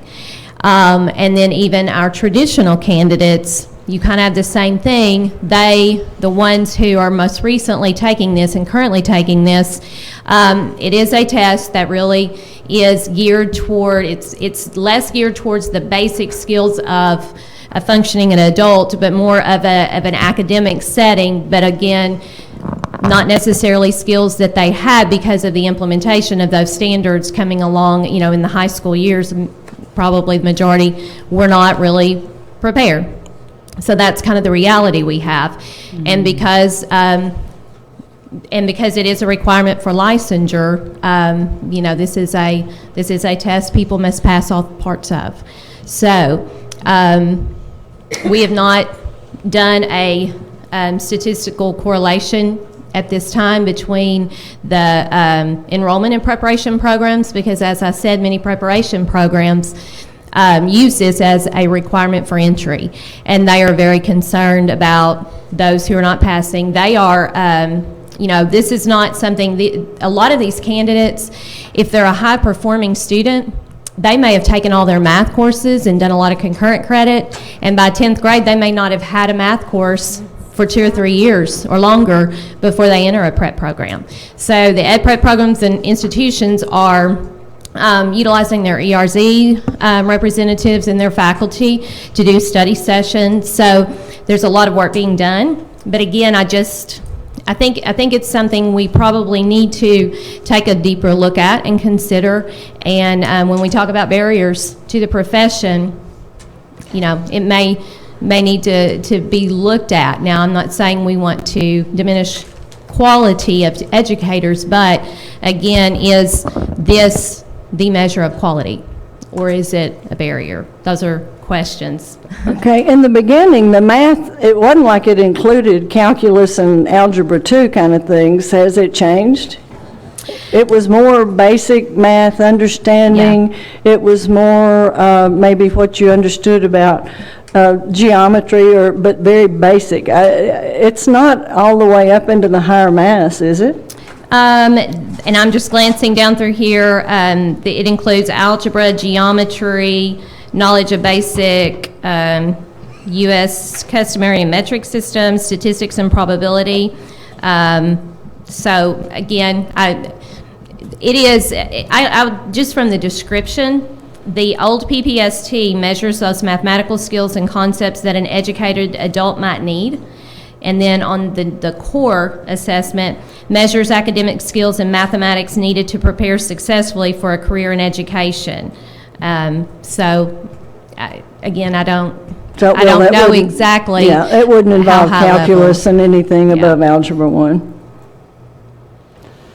Thank you. Any additional questions, comments? Then Ms. Pfeffer, thank you so much for this report. 2 very quick announcements, and then I'll entertain a motion to adjourn. One, we are eating tonight at Dugan's Pub, as was announced, at 5:30, so in half an hour, more or less. So just letting folks know that there will be a separate room this time. So it's not where we were last time. We will actually have a separate side room. And then secondly, I did want to go ahead and hand this out for tomorrow. We will do a prioritization. I'll explain this in much more detail tomorrow, as this is what our work session's dedicated toward, but we will do a prioritization activity as part of that. And so I did want to hand that out tonight in case anyone wanted to look over some of the potential topics. And again, this is consideration, nothing set in stone. This is a conversation starter, I hope, on issues that we could potentially take on with the remainder of our work sessions. And if anyone wanted to avail themselves of asking questions tonight, or what this document might mean, or what this might look like tomorrow, I wanted to hand that out today. But otherwise, we don't have a specific topic for tonight's dinner except to enjoy each other's company and maybe debrief any of today and or conversation around tomorrow. So with that, I will entertain a motion of adjournment. And a second? Second. Okay, motion made by Ms. Dean, seconded by Mr. Black. All in favor? Aye. Motion carries unanimously. Thank you, and appreciate everyone's commitment